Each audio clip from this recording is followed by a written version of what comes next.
Hey everybody, what is up? Welcome to the stream. Hope you are doing well. I have a special guest, as always, Cam. Thanks for coming on to the show.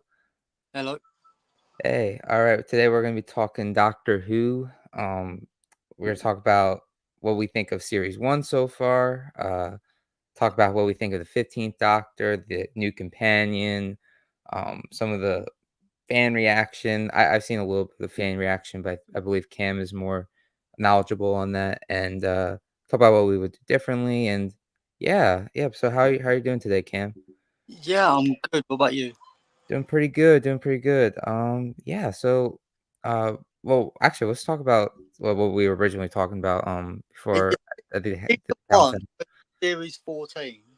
What's that? Because people get mixed up. Is it season one or series 14? I call it series one because that's what it says on IMDb. Yeah. It's a new era. It's a new season. Um, Hmm. yeah, it's essentially Series 14. There's not much of a difference, I guess, from this era into the new and from New Who. The only difference is the Doctor bi-generated, and I guess that's like their way of closing out the New Who, like with the 14th Doctor living in retirement. I guess that's the way of them closing out New Who, and this new Doctor healed from all of the trauma of his previous regenerations and stuff. I think Yeah. that's I think that's how they're going about it. Let me see Yeah. here. Even if you look on BBC iPlayer, they've got a whole different section for this Shooty Gatwa series. Yeah. It's very interesting why they've separated it out Yeah, from. it's considered a whole new show, Yeah. technically. Or it's considered I forgot what they said. It's considered series 1 again. So the show started over after the 60th anniversary, which I really don't I also I think they're doing it because of the Disney Plus. Like, I've been watching Doctor Who through Disney Plus, and it says season 1 on it. So I think that's why they wanted to do a restart too, but I feel like they should have done something more significant to have it have it be earned that this is a new series, you know what I mean? 'Cause it feels like the first Russell T Davies era in a lot of ways, but a little different, you know? Oh, you there? Yeah, no, I was just helping my girlfriend out or something. Oh, gotcha.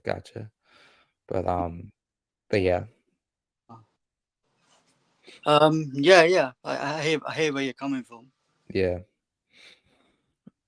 But, uh but what was I gonna say? Yeah, so, well, what do you think of series 1 so far? Yeah, I haven't enjoyed it.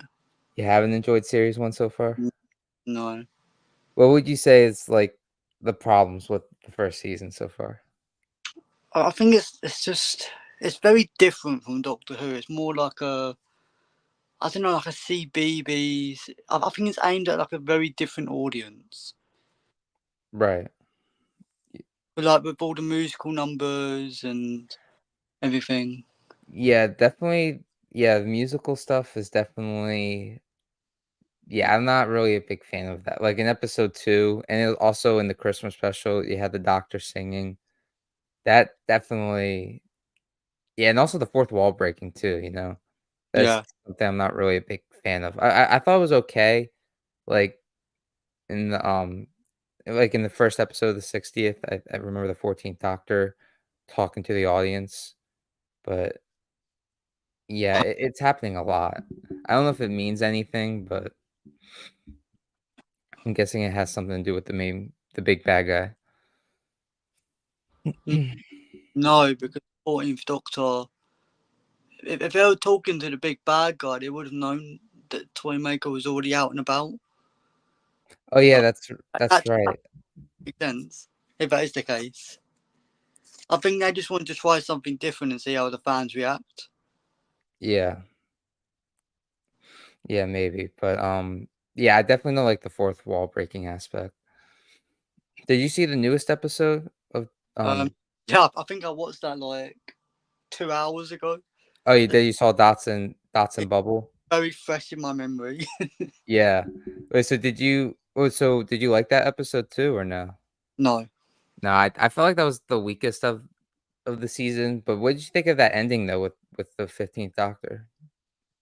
Um, I think I don't know. Like, I think the episode was a bit rushed. Like they couldn't find out how to get to a conclusion. Right. Well, with I the feel like it should have been a two-part, if I'm honest. two-parter? Yeah. Yeah, I can see that. But did you think of, like, the his performance was really, really good too? Like, in Uh, that ending scene? yeah, it was okay. That because that was, like, the, thing everybody was talking about from the episode was, like, his Shirikawa's performance, like, in that final scene. Yeah. I really feel like well, what do you think of the 15th Doctor so far? What the way Shugatwa plays him, or the way he's written? Both. Well, I can't really say anything about Shugatwa's performance because it's the director who directs him and the person who writes him. So I can't really say, oh, he's a bad performer, or when he's an actor, he's doing the best he can. So I Right. can't about Shugatwa. He's doing the best he can with what's been written and the people that are directing him. Same with Millie Gibson and everyone else. I think it's mainly the writing that's letting him down and the directing. Interesting, interesting. Yeah, I would definitely say, so far for me, I would say I like the performance, and I gotta admit, I mean, I based off of the episode 3, 4, and the latest episode, I feel like to me, I feel like he feels a lot like the Doctor. I don't know, I feel like something with the performance-wise and the way he's written, especially in that ending in Dots and Bubble, I felt like that really was, like, his moment to me, you know? Mm. Where he's, like, with the music playing in the background because I felt like that felt a lot like the Doctor in that ending, you know what I mean? Like, with the way the Doctor doesn't want anyone to die. Like, I had a problem with Dots and Bubble for sure. Like, I felt like that was the weakest episode of the season so far, but I felt like that ending, was very doctory to me. I don't know if you kinda got that vibe as well, where you felt like the writing was weak there as well.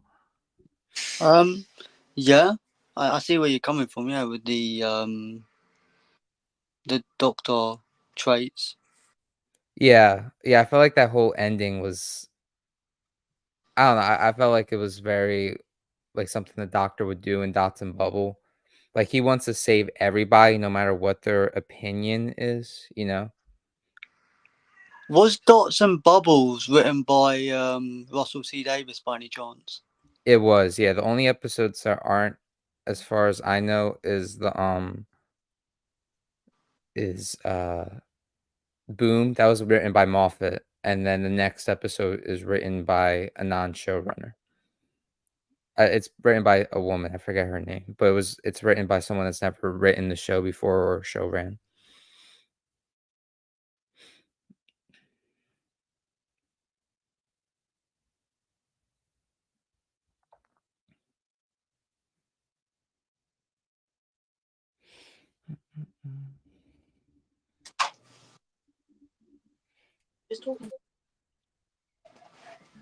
Sorry, what was that again?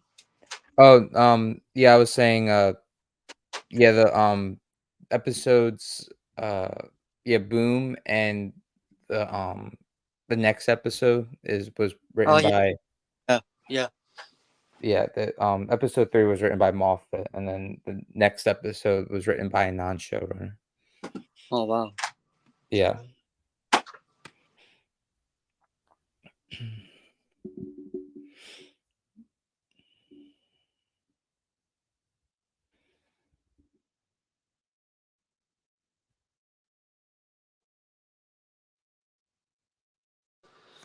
Do you think the next writer's gonna be as good as Moffat then, with the experience? I hope so. I definitely I liked Boom. I felt like that so far was the best episode. Then 73 Yards, I like the first 2 too. I know some people had a problem with that, but, yeah, I mean, for me, the first series so far, I don't know, I feel like it reminds me of the first Russell T Davies era. I know you have a problem with the first season, but do you get that vibe at all, or do you feel like it's just too different with the fourth wall breaking and some of the other stuff that they're adding to the new season? I think the series is definitely written by Russell T Davies. You uh, definitely feel that? Definitely, yeah. He has a very unique writing style, but Definitely. you can see if like if you watch all these shows, I think there's like certain aspects in one of these shows that you can pinpoint and say yes, that's Russell T Davies. Right. So like he's a very political writer. Yeah, that's definitely true. I mean, I definitely see the social commentary for throughout almost every episode. Yeah, yeah. It's definitely better than Chibnall's social commentary, I'll tell you that. Like his his social commentary was sometimes way too on the nose, you know? Yeah, but what you're forgetting is that um, this series is produced by Bad Wolf. The other one was produced by the BBC. Oh yeah, that's right. Yeah, this is produced and also with Disney budget as well. And Disney did have an influence over these episodes as well. And like they sent notes back and forth and everything on what they wanted. Do you think that might have negatively impacted the series for you? Do you feel like you see like the Disney influence? It could be, yeah. I mean, we don't know the full story of how much impact it's had on the writing, but there has been some comments about it saying that like they've sent notes backwards and forwards. I think in the Christmas special, they had to do a quick shooting of a scene because Disney wanted a scene in where the snowman fell on the Doctor. Oh yeah, I heard about that. I thought that got disproven or something. I don't know, but Yeah, I did hear about um like the snowman having to get um added or something like that. I don't know how much Disney's affected. Hopefully it's not too much. Hopefully they're not saying the doctor has to start singing and all that. Hopefully they're not the ones that are coming up with that idea.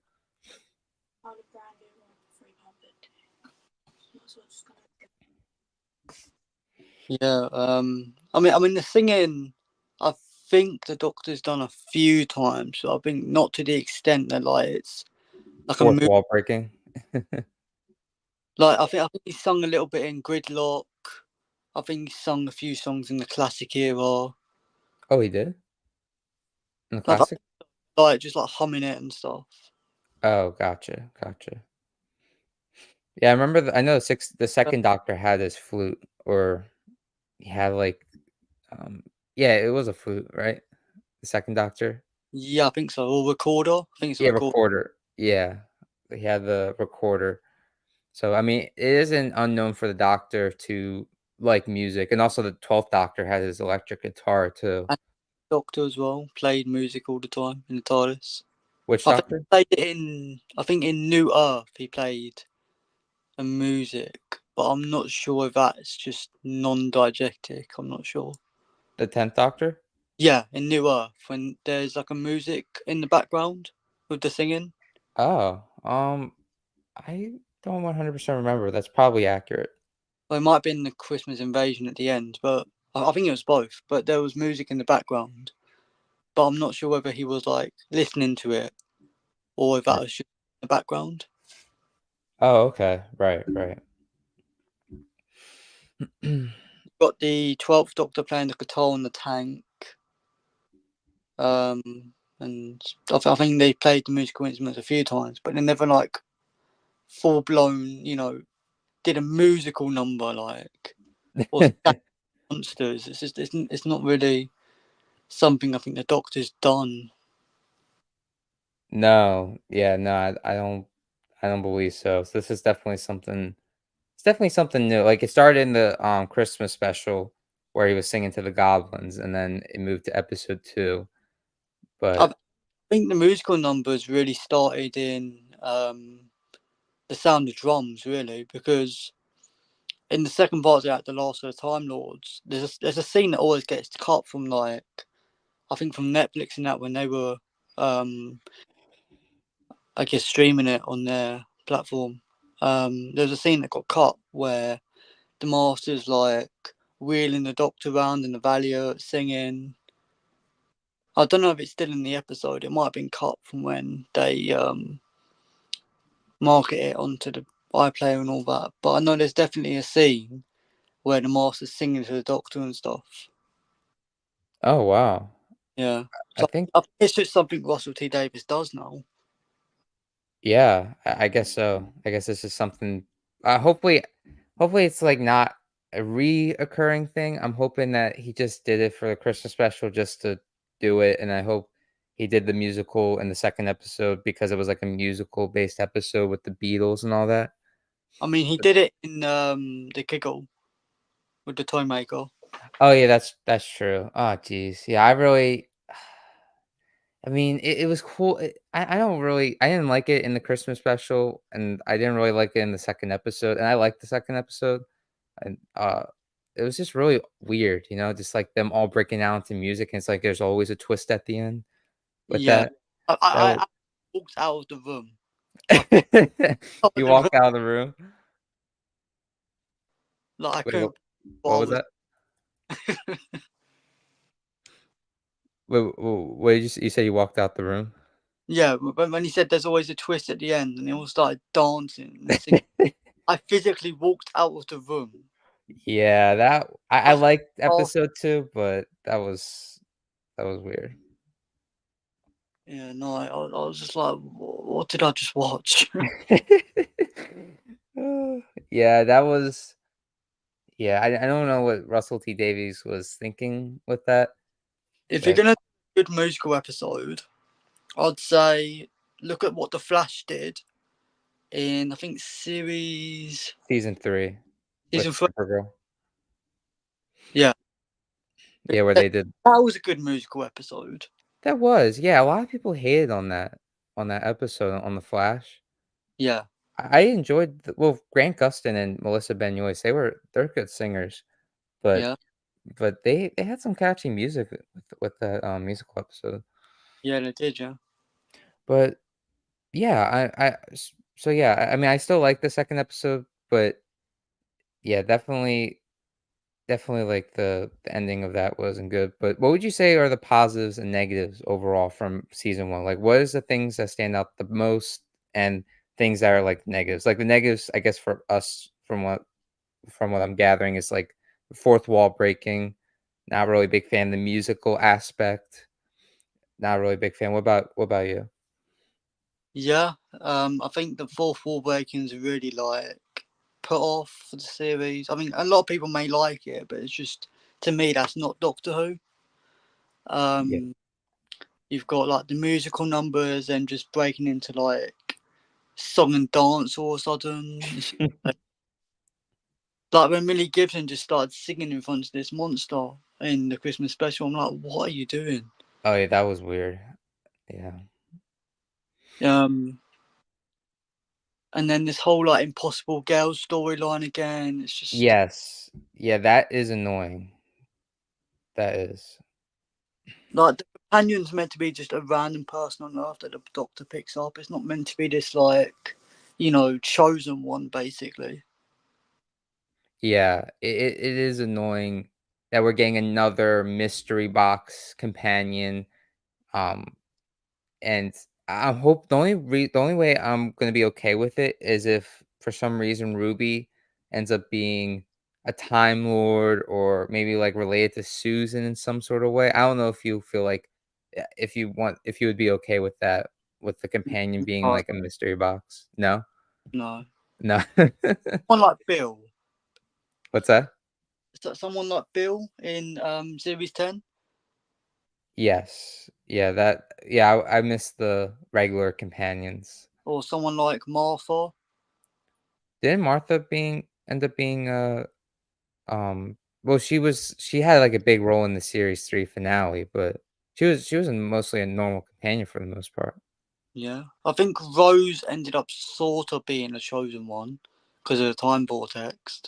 Yeah, that felt like it was a big companion. Amy and Rory ended up being River's parents, and Donna um, in the chosen one to some degree. yeah, each companion in New Who, besides Bill, and I would say Martha was kind of getting that treatment too because of like the series 3 finale with her being like the whole like Oh yeah, leader. yeah, I see it now. Yeah, that's why I feel like Donna. Well, no, Donna's no longer the normal companion too with the meta crisis. Yeah, So our only normal companions are Bill. Okay, probably. well, she was turned into a Cyberman, but I feel like that was fine. And the Chibnall companions, as bad as they are, they're all mostly normal. Bill got turned into this water creature that can fly through space now. Yes, that is true. Yeah, So at the end of series 10, she escapes Alex, with her girlfriend. I think Mickey's the only one that ain't like a chosen one. Oh, yeah. Oh, yeah, Mickey does count as a companion, I guess, even though Where's yeah, even Adam? We don't talk about Adam. oh, no, Adam is yeah, I actually I remember when I first watched series 1 well, not first watch it, but, like, when I rewatched it, I thought he was, like, a likable character at first, but yeah. No, Adam doesn't count as a companion. But, yeah, Mickey, I guess he does count, even though he seemed like he never really was like I wish he got the Rory treatment because Rory is a companion, but Mickey could have been Rory, but they never did that with him, unfortunately. Yeah, I was watching series 5 with my girlfriend recently, and half of series 6, and I did realise that Rory's been severely underused. Rory was underused? Yeah, like he should have been used a lot more in the series. Um, I I guess so, yeah. I feel like he was used pretty well and for the most part. I don't like the triangle that they gave the Doctor in series 5. It's like that was I like the chemistry that all 3 of them have, but I definitely don't like the love triangle that's kinda hinted at in series 5. I feel like in series 5, he was probably underused a bit for sure, but I liked how he was used in series 6, I think, and 7 too. Yeah, I don't know if you, like, remember how he was in series 7 with the whole divorce thing that was going on with Amy and Rory. yeah, that came out of nowhere. I think that should have been like a whole series arc on that before they even got to that stage. Yeah, yeah, I know a lot of people were kinda mixed on that, but I found that to be pretty interesting what they did with Rory and Amy for the first half of series 7 before they were killed off by the angels. Yeah, But yeah, back to your original point though about yeah, you don't like that Ruby is another impossible girl. yeah. I was saying about how all the companions are pretty much like chosen ones, and I think it Yeah, makes companions very like unrelatable. yeah, definitely. I definitely agree um with Ruby having the mystery box. I just feel like personally I'm first off I'm tired of the 21st century companions all the time. I don't know about you, but like with Classic Who, like we had companions from different time periods and Pretty we sure we had had robot at one point. yeah, we had Canine. Yeah, Where we Chameleon. Is it Chameleon?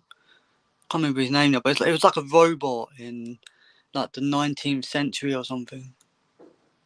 I'm uh pretty sure. which companion was that? Which doctor was that companion for? I forget. I think it was the fifth Doctor. Oh, okay. That's probably why I don't remember because I watched the Fifth Doctor.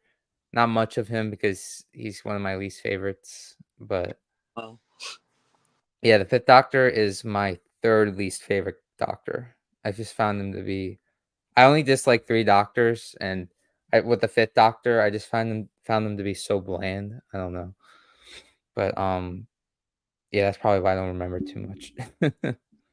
yeah, I think back in the day, in the classic era, I think we had K9. We had, I think, a bounty hunter at one point turned into like a hero, and now he traveled. I think, what was his name? because he travelled with Tegan and that. I can't remember his name now. But yeah, we had Andric. Adric, yeah. Yeah.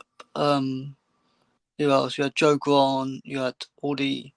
Um, you had Ian and that. And it's quite sad that he's died now. Oh, yeah, William Russell, yeah, he just passed away. I did Yeah. hear about that. Rest in peace, William Russell, everybody, whoever's watching. It's only a few months shy of 100. It's a long time. Yeah. Yeah, it's a shame he never came back. Oh, he did come back in The Power of the Doctor, but before that, it's a shame that none of the Russell T Davies or Stephen Moffat invited him back. Yeah. But yeah, he did I a was really, really ill when filming that, so I'm surprised he even came back for that. oh, was he? Yeah. Oh, wow. Because he was like 97 at that point or something like that. Wow, that's crazy. He was like very, very ill. So I think he did what he could in those scenes. Yeah. Yeah, I think I remember his scene. He was like, "Will you?" I think he was like mentioning that the fact that the doctor was a female now.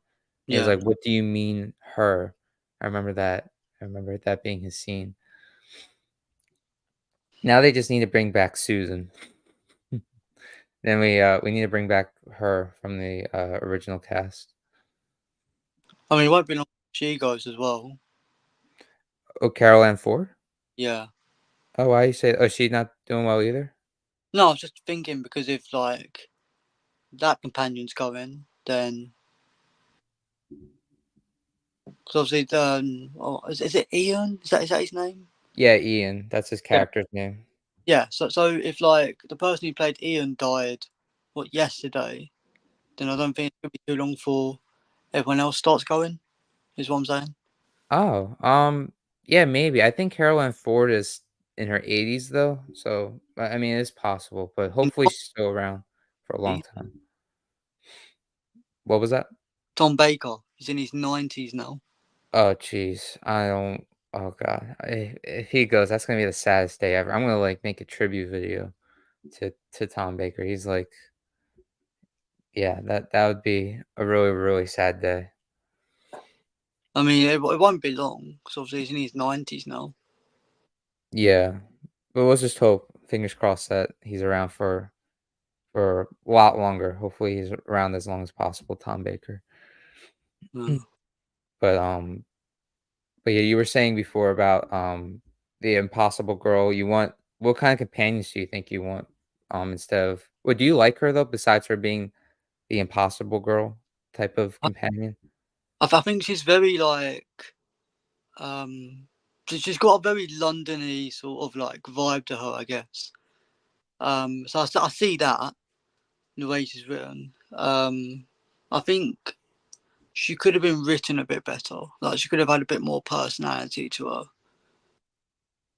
Yeah, I could see that. I feel like especially in the first 2 episodes, I feel like she was alright. I feel like the acting's pretty good, but I feel like something was definitely lacking with her character, but I felt like she really won me over in 73 Yards. I don't know if you feel the same. Yeah, I just feel that like I don't know. I feel she could have been written a bit better with like just not having the personality of well, just like oh, I'm adopted. Just like she could have had like oh, I'm into this hobby, I'm into that hobby. Instead of just a whole character being based on just I'm adopted. Yeah. I think I disagree with you a little bit, but I do see where you're coming from with the whole adoption thing, especially with it relating to the doctor, and I can't stand that. I can't stand the doctor saying he's adopted. But, Yeah. yeah, any mention to the timeless child, it hurts, it kills me on the inside a little bit. Yeah. But, yeah, I do see where you're coming from with that. I personally, even though she has the mystery box thing to her, and she has the yeah, even though she's kinda, like, saying she's adopted a lot, I do find her I find her, a pretty good companion so far. I feel like she has really good chemistry with the doctor. I feel like she's a really good actress. Like, 73 Yards was, to me, like, really incredible I with think she the was 18 when she did that. What's that? When she did 73 yards, I think she was only 18. Really? Yeah, 18, 19. She's quite young. Oh, yeah, yeah. Oh, yeah, she's a year younger than me. Oh wow. Yeah, it's weird. I remember when she was first cast as a companion, I was like, "What the heck? I'm a year older than her?" But, um, yeah, it's just so weird because like, we're now at that point where it's like I mean, the Billy act Piper was like 19 when she got cast. Who was? Billy Piper. Oh, yeah, that's right. Yeah. Yeah, well, I was in when she was cast, I was 2, so, that's okay. It's like, I don't it's just weird now that the companions and the doctors are so close to my age, it's like Yeah. it's just so trippy. But, but yeah, I felt like she really won me over in 73 yards. I was like, "Wow, okay, I think she might end up by the end of her run, I think she could end up as being one of my favorite companions." Or She's in series 2, so I think she's gonna go for the whole 3 series. fingers crossed. We need a doctor and a companion that stays, like, for a really long time. Because 'cause I'm so tired of, like, the companions leaving after, like, 1 or 2 seasons. It's like back then, companions would stay for, like, multiple seasons, you know? Yeah. I Now think it could Clara change. stayed 3 series in the end. Who did? Clara. Yeah, Clara's the so far I think either Clara or Yaz. Ugh. But, yeah, I think they're either Hold on, the so lo half of series 7, series 8, and series 9. Yeah, about 2 series and a half. Yes. Yeah, and I think Yaz was there for 3 I think she was there the longest. I think she's been the longest running companion. Wow. Even though she's the most blandest companion and the love story between the Doctor and her came out of, like, literally nowhere. Yeah, I think Um, Clara is because she had more episodes than Yaz. Clara had more episodes than Yaz? I'm pretty sure, yeah. Here, I'm gonna look that up real quick. But I'm pretty sure Clara had more screen time, so I think she's the longest running companion of New Who so far. that would be okay. I like Clara. I feel like I know she got a lot of hate, but I found Clara to be a pretty good companion. I think she's definitely in my top 10 for sure. How many episodes was Clara in Doctor Who? If you want a refund, you have to send it with what the figure works with every single gamepad. And I won't find better figures than that. So I said to him, I'll just sell the gamepad on. Just right away, I find one. No, it works. Oh, well. It's for an Xbox 360. Oh. You didn't say that in the description though. No, he didn't realise. What do you mean? He said he didn't know. That's fine.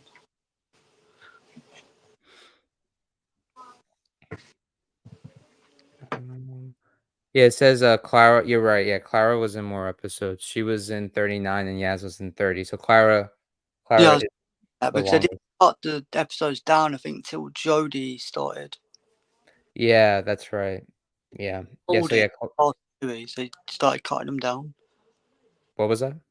In Peter Capaldi's last series, I think that's when they started cutting the episodes down to 10. Yes. Yes, I believe that's when they started to well, that's when they started taking breaks. Ever since series 9, they like started taking year breaks and getting the cut getting episodes cut down. And you would think that would improve the series, but we got the Chibnall era and that, we all know how that went. I think it's going to end up being like Sherlock soon because if you look at since 2005, the episodes have been getting like less and less as the series has been going on. So I think eventually we're going to get down to like 6 episodes a series. Oh god. I really hope not. We're in 14 and now we're like on 8. I know it needs more episodes because I feel like I don't know the Doctor or this companion long enough, because it's only 8 episodes. It's already almost over, and we barely got the Doctor in 2 episodes recently, you They were know? filming Sex Education. Is that Oh, yeah, that's right, yeah, he was filming the last season, but he was also filming Barbie too, I believe at the time. Yeah, yeah, it was, yeah. Yeah, Ncuti was a pretty busy actor. I'm Probably, guessing to since be honest. What's that? I forgot he was in Barbie. Yeah, he didn't have much of a role, but apparently he said he did a lot of, preparing for the role, especially with the dance scenes and the singing scenes he had to do. But, I'm guessing since he's a uh, very busy actor, he might not be the doctor as long as I hope he is. 'Cause I hope he's the doctor for, like, more than 3 seasons for sure, you know? No, they like sticking to that 3 series rule. I I hope not. I don't like do you like that rule? Or do you feel like a doctor should be as long as, like I want a Tom Baker or a John Pertwee Doctor who's should be as long as the actor can play it for. what's that? I think the doctor, the role of the doctor to that actor, should be as long as they can play it for. Yeah, definitely. I just hope that an actor will wanna play it for more than 3 seasons. Some It or does take up a lot of your life. Because like 5 to 6 years of playing the doctor is a long time in your life. yeah. And like I think as Matt Smith said in one of the I think it was like he had to remember his lines or something in one of the videos I watched. Forgot what it was now. So they gave him lines and he said, "Oh yeah, that's the actor I played, that's the character I played," and all that. He said in the video when he was talking about playing the doctor, and he said that it's a lot of work. It's a lot more work than people realise. It's a lot of lines. Yeah, I remember him saying that in an interview. He was like David Tennant gave him advice about learn your lines, like, on a Saturday because it's a lot of lines and it's a lot of A lot mumbo of jumbo. yeah. Apparently they're shooting like an episode a week or something. Like it's a lot of work. And most Yeah. people they just watch the episode and they're like, oh okay. But no, Yeah. traveling to different sets, a lot of like promo stuff, and it's just very very like stressful. I'd say. Yeah. Yeah, I did hear about it taking it took a lot on Peter Capaldi too. I think he was offered to stay. I'm not 100% sure if that's true though, because Chibnall said that he came in there, I think, like, a year before he was announced. I think he was planning on taking over. So, I don't I hope that Capaldi wasn't forced to leave the role even though he loves it so much. I mean, they're never going to actually admit to that if it is the case. Yeah, we'll never know the truth. I No, have a gut feeling though that he might have been forced out. Same thing with, Jodie. I think they were both forced out. I could be wrong though. I don't know because it makes sense because the show was supposed to go on hiatus for a while after the 13th Doctor, yeah. but then Russell T Davies took over and the rest is history. But would you I think they were already asking for Russell T Davis before Power of the Doctor because he had read the script before it aired. what was that?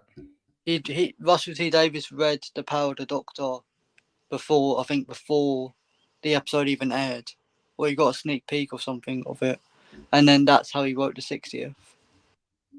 Oh, really? Yeah, because they're all best friends. Stephen Moffat, Chris Chibnall, and Russell T Davis, like they all hang out and everything.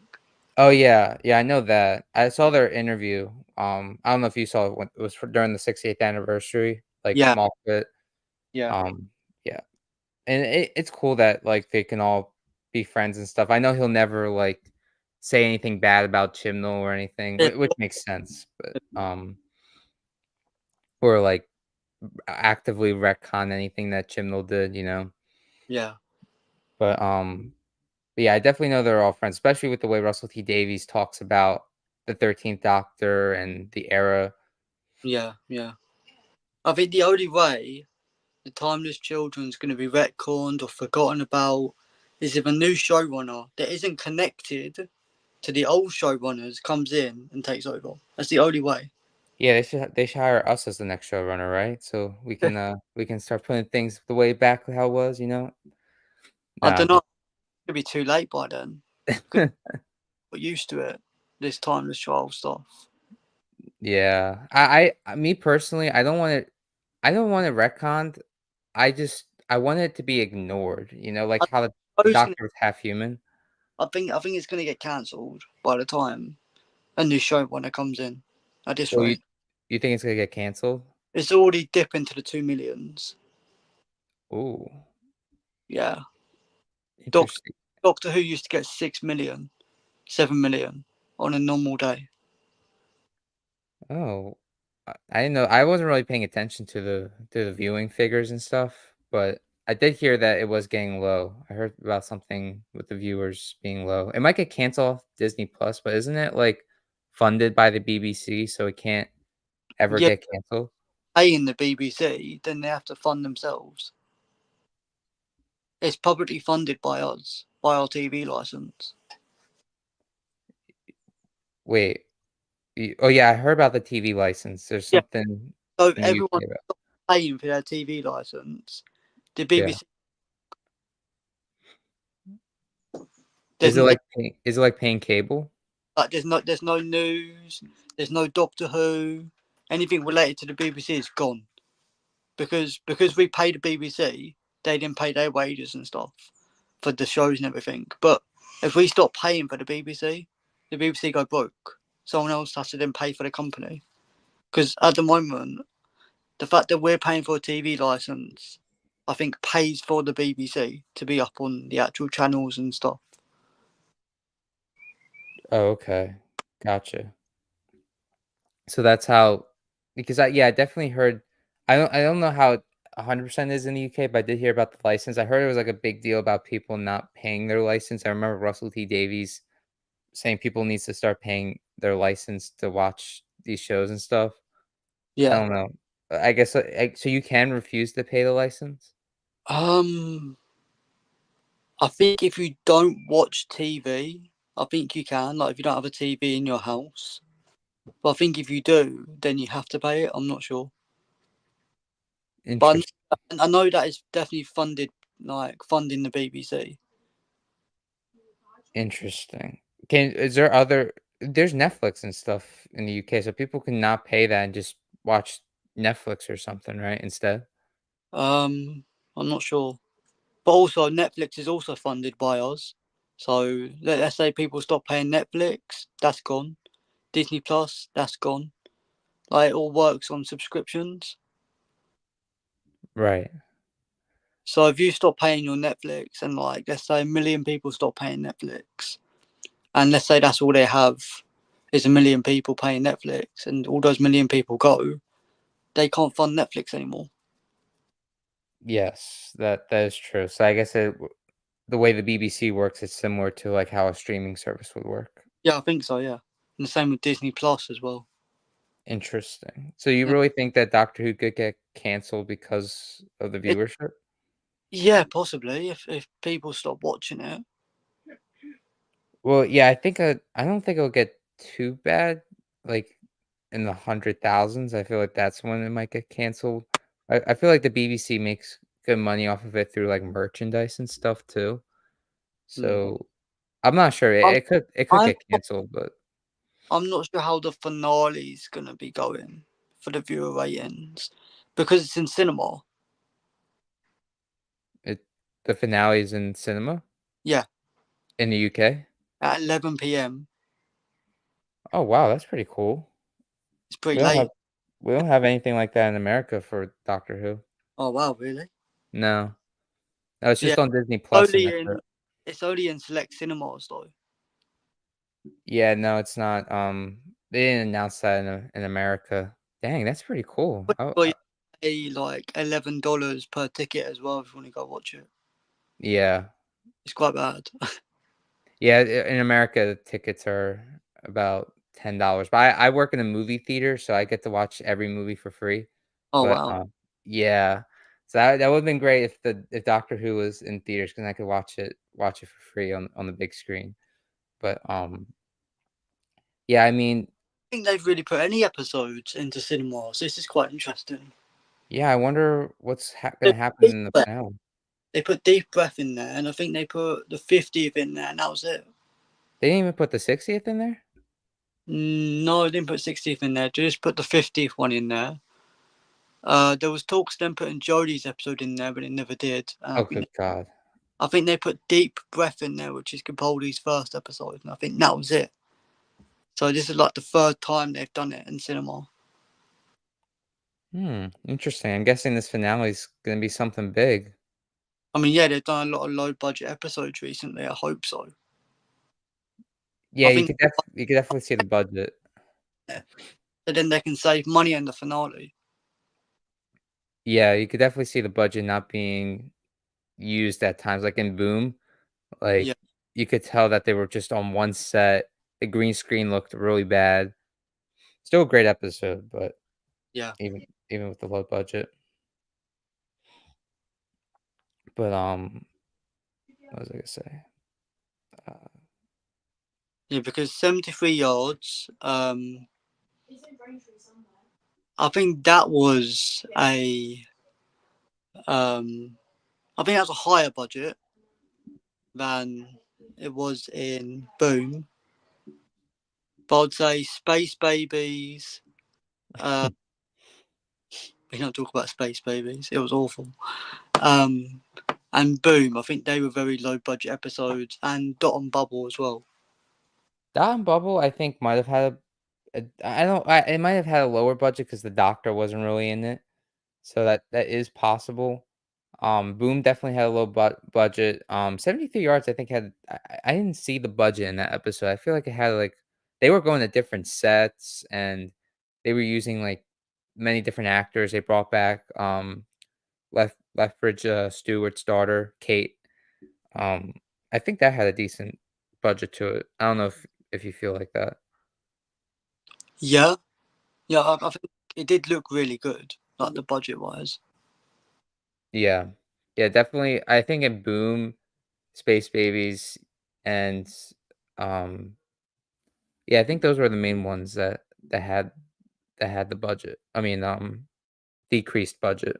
I'm guessing they're saving it for the finale, hopefully. Imagine if the finale is just green screen. Oh god. Or all, like, CGI crap. I mean, CGI is quite expensive, believe it or not. Yeah, definitely. Especially on a show like Doctor Who. But what if they're saving it up to make another villain like the Beast? You think they're saving up for a villain like the Beast? Yeah, just a massive CGI monster, you know. Oh, that would be so disappointing. I'm hoping they're saving it up for Susan or something. Because they mentioned her in episode 2, and I was, like, so happy that they mentioned her in episode 2. That was like that was, like, the main thing I talked about in the Devil's Court. Because it's like I don't know if you know, but I'm like, I really want Susan back, like, so bad. I feel like I've there's so much heard, potential. What's that? I think I have heard a few times. Yeah, Yeah. Yeah, I think I talked about it last Doctor Who stream, but, yeah.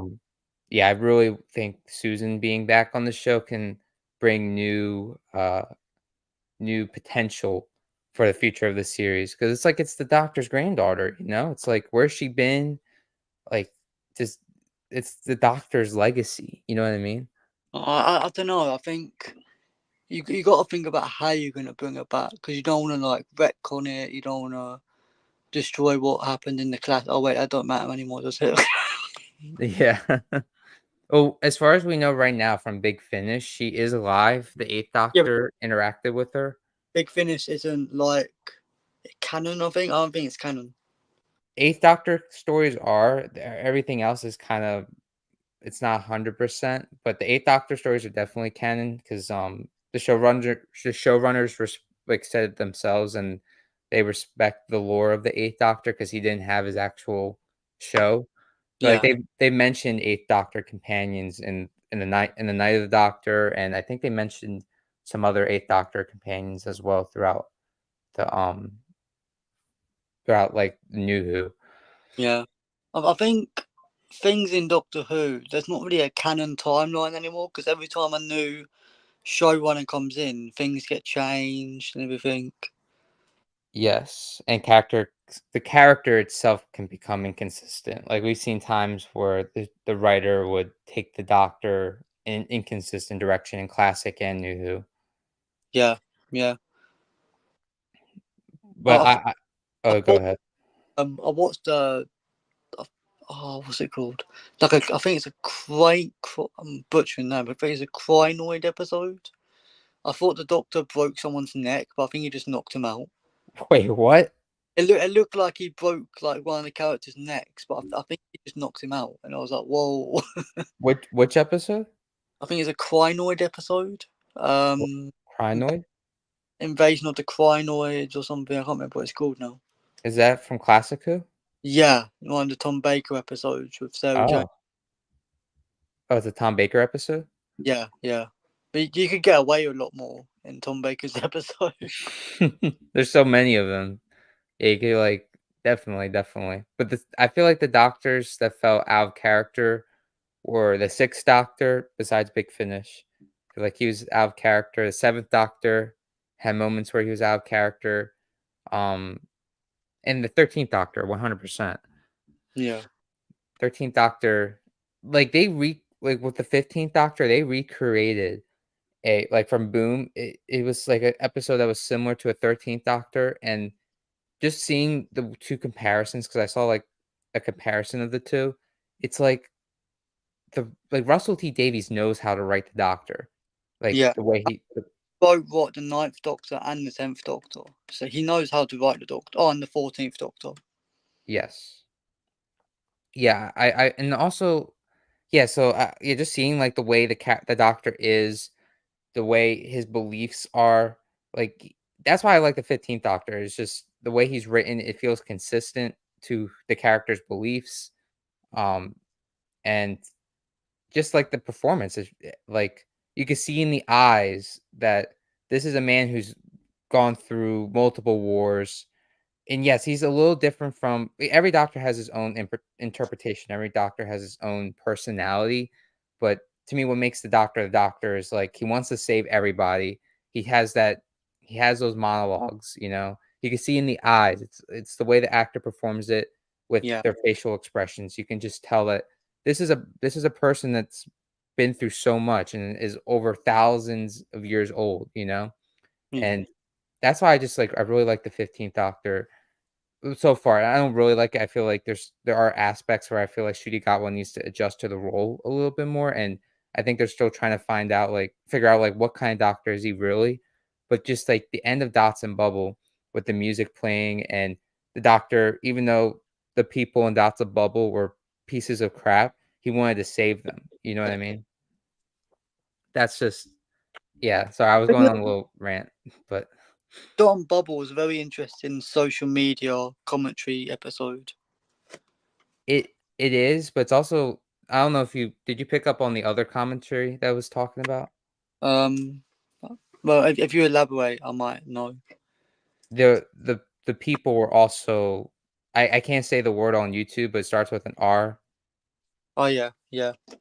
Yeah, I can't say it on YouTube, but they were also that. Um, I didn't see that coming. I don't know if did you see that twist coming at the end of Dots and Bubble that they were a certain type of way? No, I think I was sort of tuning out at the end of that episode. I can't lie. Oh, you were? Yeah, Yeah. because they didn't go with the doctor because of his skin color. Oh yeah, yeah. I didn't see that twist coming, but even though they had those horrible views, the doctor was like, "Listen, I don't care what you think. You can think whatever you want. I want you to come. I want to save you. Let me save your lives." And they said no, basically, just because of a skin color, and the way like the doctor performed in that scene just felt so much like the doctor, and he didn't just like let anyone die for whatever reason. You know, he wants to try to save everybody, no matter like if they're bad or good. That's who the doctor is, and I Yeah. haven't seen that from the doctor since the 12th Doctor. Oh wow. So yeah, that's why I'm really I'm just glad Russell T Davies, even though there's some things I don't like that he's doing, at least he can write the doctor. You know what I mean? Yeah, yeah. Because we didn't get that. Well, you didn't like the 13th Doctor, right? No, no. Yeah, I personally feel like it's my own opinion that the 13th Doctor didn't feel 14th, anything. What was that? the 14th. David Tennant's second, third, fourth variant. I think it's his fourth. Fourth variant, yeah. Yeah, he felt like the Doctor too, but that was essentially like the 10th Doctor 2.0 with the 14th. Yeah, I feel like they should have done something different with David Tennant, with having, I don't know, he should have played a different version of the Doctor, have like his Scottish accent. I don't know, it just would have been nicer had he just been playing a different version of the Doctor, just with his old face, instead of just playing 10th Doctor again. Yeah, I agree. It's like, if you're going to write the 10th Doctor again, just make it the 10th Doctor. Yeah, I definitely agree. I felt like there were times where he didn't 100% feel like the 10th Doctor. Like there were some he wasn't like the 10th Doctor felt very human at times to me. The 14th Doctor had elements of that. And he even said Alonzi too as he was regenerating. But he definitely felt a little bit different, but it still essentially felt like a progression of what we got from the last time we saw the 10th Doctor. You know what I mean? Yeah. It just doesn't make sense why it's written. I mean, maybe if you do an interview with RTD, we'll know. But from an audience point of view, it doesn't make sense because it's meant to be another regeneration, and then it just turns into the 10th Doctor again, but then it's meant to be a different Doctor. It just doesn't really make sense. Yeah, it it definitely doesn't. I felt like there should have been a better. I wish they involved the toy maker as the reason why he turned into the And 10th that's Doctor's what the trailers were showing, and then they did 3 different episodes, and I'm just like, oh, okay. face. Trailers were very misleading. Yeah, I thought that the reason why the 10th Doctor came back was because of the toy maker, but it turned out that it had to do with it had to do with what was it? It was because the doctor is in so much pain or something. What? And what was that? I must have missed that line. No, it was the I forgot what Donna said. Donna said that the face came back she because he was supposed to it was like a reminder of like you're Like, tired, like you need a rest. yeah. It was like the doctor's way of letting him know that he needs to settle down for a little bit before he goes back on the road. Yeah, but then why couldn't he regenerate into like Peter Capaldi? I don't know. Just interesting. Yeah, they should have just had something to do with the toy maker. I didn't like that in the giggle. I liked the giggle, but I definitely didn't like that aspect. Yeah. I feel they could have expanded more on David Tennant coming back, being like, look, like, I know it's my face, but I'm a completely different Doctor. Like, that's not me. They were kind of saying that in the specials, but he essentially did act the like 10th Doctor again. And then now he's just gonna spend the rest of his days in retirement. He had the same screwdriver, really, and everything. It just, I don't know. The screwdriver OP now. We don't talk about the screwdriver. Which one, the 15th or 14th Doctors? Both, both are just OP. Oh yeah, the 14th Doctor had those shields. Had shields, he had the holograms, he had Yeah, the wall stuff. Like, yeah, oh, you remember like when the screwdriver was actually a screwdriver, not like a lightsaber that is basically a computer now. yeah. You got 15th screwdriver that can now moot the environment. Like, what is that? Oh yeah, that was I didn't understand what that was about. I feel like there's some sort of I don't think it could actually have done that. He can I don't like, know. but yeah, because the character was actually like you couldn't hear any audio or anything. It literally mooted the environment. Wow. I gotta look more into that. I thought that had something to do with like because of the music maker, the doctor was able to do that, not because he can't like mute whenever he wants, or maybe he can. I don't know. If he was just mooting the music, you would have heard the sound effects, but you literally heard nothing. Yeah, that's true. Ooh. And then what else? They can plug it into hard drives now, and it's just like what? Yeah, yeah. I miss the days where the screwdriver was just it wasn't so OP. I do miss those days. Like one of the things out of the film Click with Adam Sandler. What was that? The film Click with Adam. Oh, I love that movie. Yeah, it looks like that. Yeah, it does. It does. You're 100% right. Yo, yeah, I love that movie, but, and it's funny enough that's a time travel movie too, but, what was I gonna say? Yeah, I hate how the sonic screwdriver looks. I don't know why Russell T Davies thought that would be a good idea for the 15th Doctor. I mean, clearly there's a whole team behind it that said yes, and they modelled it, they prototyped it, they made it, they filmed with it, and they were like, "Yep, that's good." Clearly, a lot of planning behind it. Yeah. Yeah, I hope it changes for the 16th Doctor. I hope we get back to the traditional screwdriver. I like the 14th Doctor's design of his screwdriver. Um, I didn't like how overpowered it was, but I definitely like the design of it, you know? I I feel it would have been better if he didn't have a screwdriver. That would have been pretty cool. You think this doctor shouldn't have a screwdriver? The 14th, if the 14th didn't have a screwdriver, Oh, at and all? then during I would have wrote the 60th so much different. But if he didn't have a screwdriver during those 3 episodes and then realised how much he needed the screwdriver, and then in the next series he had a screwdriver, I think that would make more sense. Yeah. Because why didn't he just keep the 14th Doctor's screwdriver? Why do you have to get a whole new one? Um, yeah. No, I think he had to get a new one because the 14th Doctor kept his. Yeah, yeah, but why does he need to keep it when he's retired? I think the goal is to eventually well, the doctor is retired right now, but I think that doctor is eventually gonna go on his own adventures because one regeneration life is what, it's like 900 or 1,000 years without I've the doctor actually dying. I've heard rumours he's going to fade away into Yeah, the I fifth. think I think that's what's gonna happen at the end of the 14th Doctor's regeneration cycle, like but the thing is the Donna Noble family, they're gonna eventually die, like, he's gonna outlive all of the nobles, you know?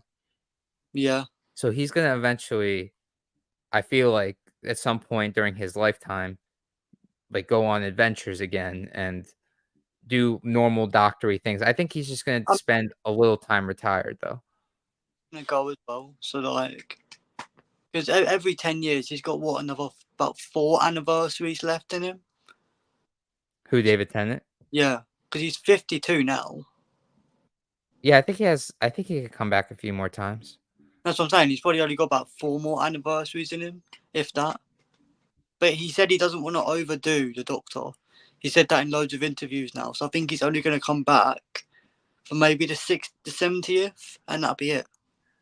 I hope so. I really wanted a multi-doctor story with the Yeah, 60th. I was so disappointed by that. stories. He said that in an interview. He doesn't like doing them. Who doesn't? RTD. I know, yeah, that's like great. I get you don't like it, but everyone else does. It's And like Peter Capaldi is still fresh from what happened to him, supposedly. Jodie's literally just left. David Tennant came back. Christopher Eccleston doesn't want to come back. Paul McGann, I'm not sure where he was at, but he's not getting any younger either. I know, that's what I mean, like, he still looks young enough to still play the 8th Doctor. They Yeah, need to bring him back because this is but his but that the was his set last opportunity. not going to use any doctors because they're either going to be dead, retired, or they're not going to want to play the role anymore because they won't be able to do it anymore in 10 years' time. Yeah, yeah. Alex, how old is Paul McGann? Paul McGann is in his 60s. He's the same age as Peter Capaldi. Yeah, he's like his 50s, 60s now, so he's not getting any younger. David Tennant's going to be in his 60s. Obviously Jodie's going to be in her 30s. You could probably bring her back again. Peter Capaldi won't want to come back in like his 80s. Tom Baker's going to be gone. Peter Davison won't want to come back. Colin Baker probably be in retirement. Sylvester McCoy won't want to come back. And then, yeah. And then obviously you got Shooty Gatwa, who's still quite young, so he could come back. Yeah. But unless you want to bring like Rowan Atkinson back, but then he's going to be too old in about 10 years' time, really. So, because he's in like his 70s now, Rowan Atkinson. Who's Rowan Atkinson again? He played Mr. Bean. Oh, wait, why would he come back? He was in the comic relief episode. Oh, yeah, that's right. Yeah. Yeah.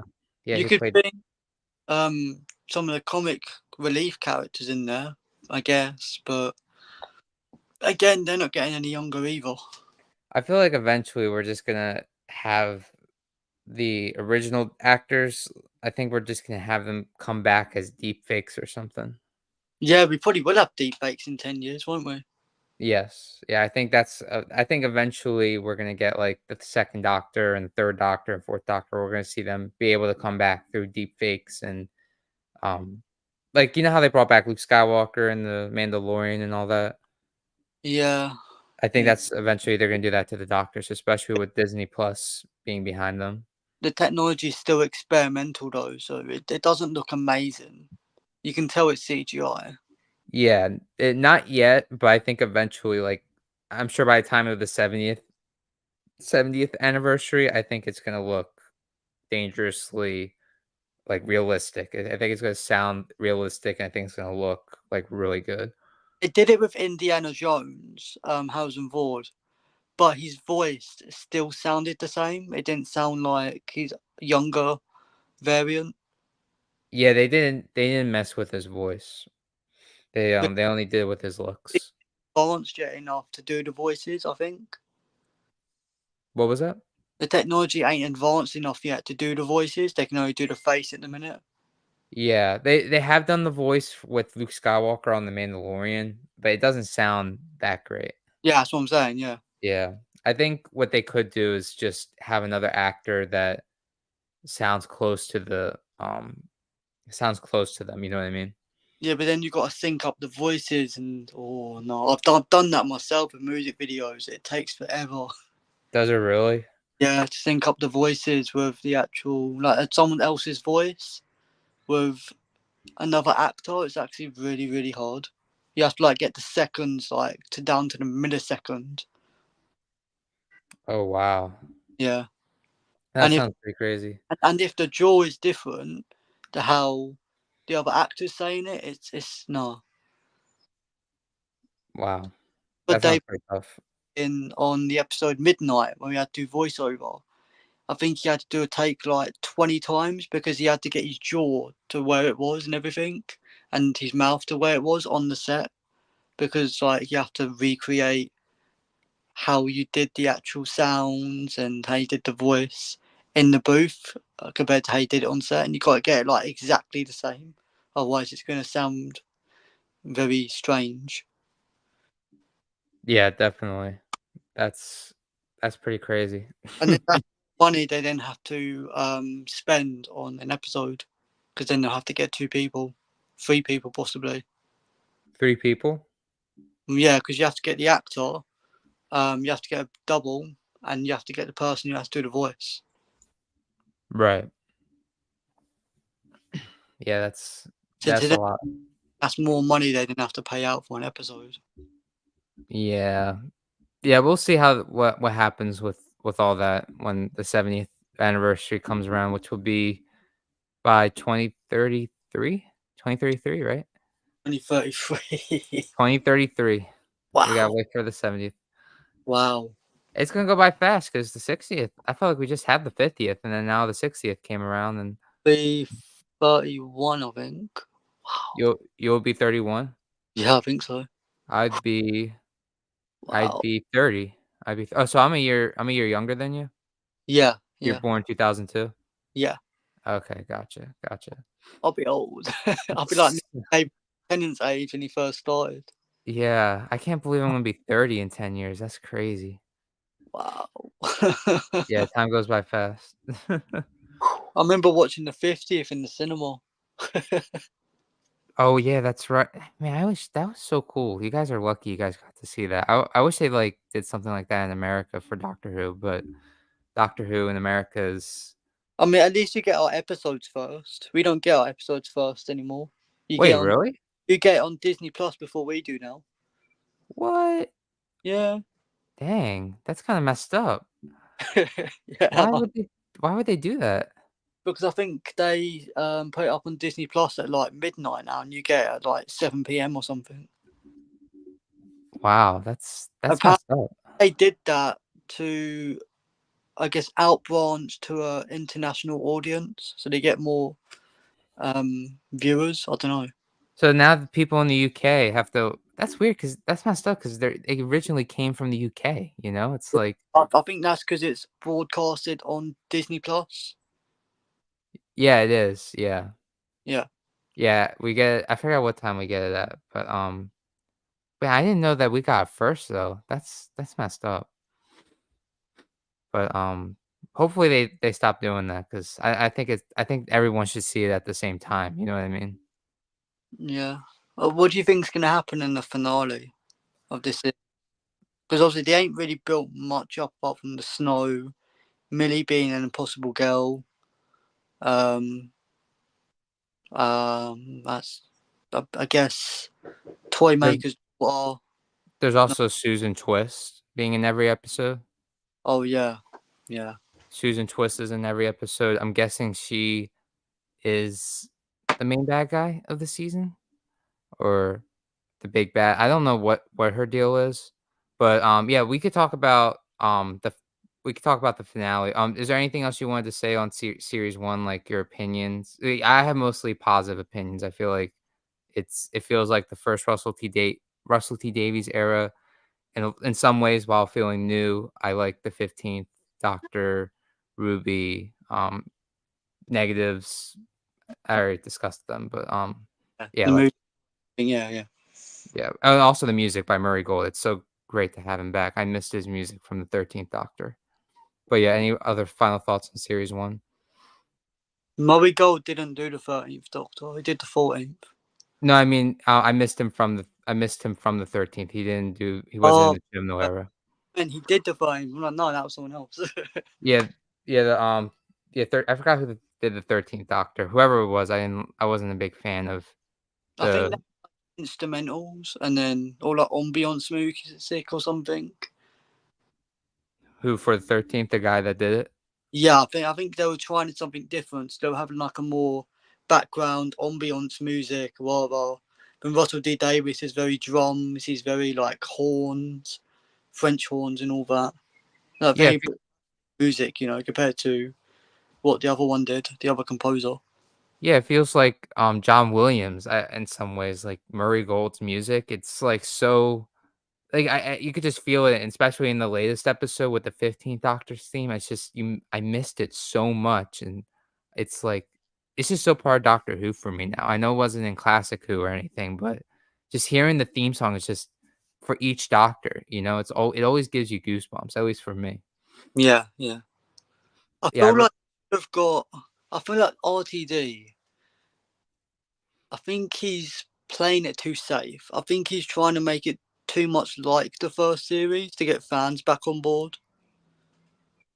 With like, with Murray Gold, with him coming back, with making the companion very much like Rose, basically right in the second episode, like End of the World.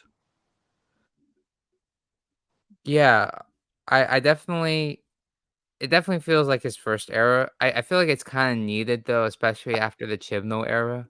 And I don't know if you noticed, but in the second series, the companion's also black, same as in the second series of his era. Oh, Did you notice that?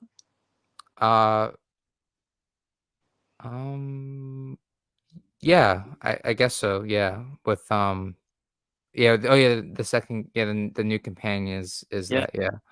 yeah. It's very interesting when you look at all the similarities. Um, yeah, yeah, yeah, I didn't yeah, I guess so, yeah, there's quite a few, similarities, but I feel like I do like the vibe that it feels like the first Russell T Davies era in some ways, but, and it feels new too, like, we got like, 73 yards is something new, the, I think the yards felt a lot like Turn Left. um, wait, let me look that up, turn left. The one with Donna and she's undergoing this parallel world where everything's going wrong. Yeah, I'm just gonna look it up for a reminder real quick, turn left. Oh, yeah, when Rose came in, Yeah, yeah. um, And like everything's going wrong in her life. There's no doctor, huh. I I can I can see that now.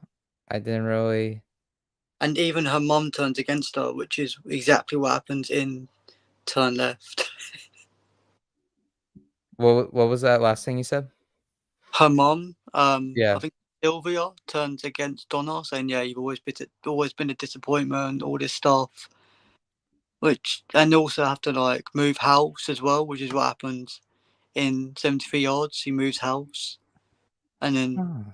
yeah, time goes back to the way it was, and then she doesn't really remember much of the episode. It's very very similar, Wow, okay, I did not wow, it's more similar than I originally thought. I thought 73 Yards was, like, an original I mean, it still kinda is, but it does bring a lot of reference to a previous episode now looking back on it. and then you've got the giggle is very similar to Last of the Time Lord. It's very similar to which one? Last of the Time Lords, the one with in series 3. Yeah, yeah, it is pretty similar. Um, And then you've got the second episode with Ruby Sunday feeling a lot like End of the World. in the second episode? What's it called? Space Babies. Oh, in Space Babies, you feel like that felt like end of the world? Yeah, yeah. Um, I think it's even shot for shot as well at some points. interesting. That's probably yeah, it's probably referencing a little too much. I guess I was noticing a lot of the new things and trying to pick up, like, on how much like, I'm trying to, like, really feel out the new Doctor. I did not really pick up on, like, how similar The Gallifrey theme also plays as well when he's talking about the last of the Time Lords and all that, and him being last of his kind and all that. He's in the Time War. And if you notice in Space Babies, in the beginning, the Gallifrey theme plays. I think I did notice that, yeah. Interesting. Wow, you picked up on something there I didn't really catch on, like, how similar I I really mean, thought this I was see something RT are like back to front, so I'll notice like pretty much anything that comes up that's like different or not different. I'll be like, oh yeah, that's very similar to that episode. wow. Yeah, now now I'm, like, really thinking, like I don't wanna say it's my opinions have changed, but it's like, holy crap, it's like it's Yeah, way too similar. yeah. That's what I Now was I'm really saying. r It's saying just he's doing a lot of the same episodes. I'm trying to yeah, think. Star Beast is very similar to. I think Wild Blue Yonder is very similar to Midnight. yes, I agree with that. Star Beast. Oh, I'm trying to think of an episode he's written that's very similar to that. I mean, I Don't know. felt like Star Beast felt like the episode at the end of series 4 where they all teamed up with, Oh like, Torchwood and Rose and Martha, like, you remember that episode? yeah, yeah, Yeah, I felt like Star Beast kind of felt similar to that in some ways. yeah. No. I see where you're coming from. Yeah, looking back on it, I feel like that Star Beast kind of felt similar to that. Wild Blue Yonder definitely felt similar to Midnight, Devil's and Cord. I'm trying to think of what Devil's Cord could be. that I felt like was a really original episode. I'll find an episode. You think you'll be able to find an episode? The next episode, I think it's called Rogue. I think it's called. Yeah. Yeah, it's giving off Bridgerton vibes with Yeah, that episode. I think that's gonna be very similar to Girl in the Fireplace. Just Is the that way the way I it's is that the episode where the doctor loses his memory? no, that's Oh. the one with the clockwork robots. Oh, gotcha, gotcha. 'Cause I felt like that episode, the newest episode, looks very similar to the episode besides the fact that he lost his memory, looks very similar to the episode where yeah, like, where he becomes John Smith and all that in Yeah. series 3. I think Dot and Bubble is very similar to Blink. I think Blink? some yeah, Blink, yeah. Where I it just feel I could basic see that. I just could Mar- it was Marvin the Doctor in it, just talking to the companion person, just yes. look like you need to beware of this thing. And they're like, oh, what thing? That thing won't attack me and all that. It's just a statue. And then that's basically very similar to Dot and Bubble. I can see that because I can see it, but I feel like it's the same concept. I don't think it's similar, Yeah, but, I do see because the doctor is communicating with with the person similar to Blink. yeah. I feel like oh, go ahead. It's both from devices as well. So the Doctor talks to her through this bubble thing, and in Blink they both talk to each other through this computer. With yeah, through the television, through the tapes and stuff. Oh, what did you say? I said it's very similar. Yeah, I definitely see similarities. Um, I see the same concept. I don't think it's that similar though, but, yeah, I definitely could see that with Dot and Bubble, especially well, Dot and Bubble has that ending though with, like, the social commentary on, like, Gen Z and, Yeah, like, yeah. on privilege and certain things like that. Um Okay. But it does definitely have the general idea of the doctor and his companion not being in the episode 100% and communicating through the screen to the person to try to save their lives. I think there was a part in Dot and Bubble and I was like, whoa, that's a bit dark. When that dot thing went through that person's head, and I Oh, was like, yeah. oh, that's a bit dark for Doctor Who, ain't it?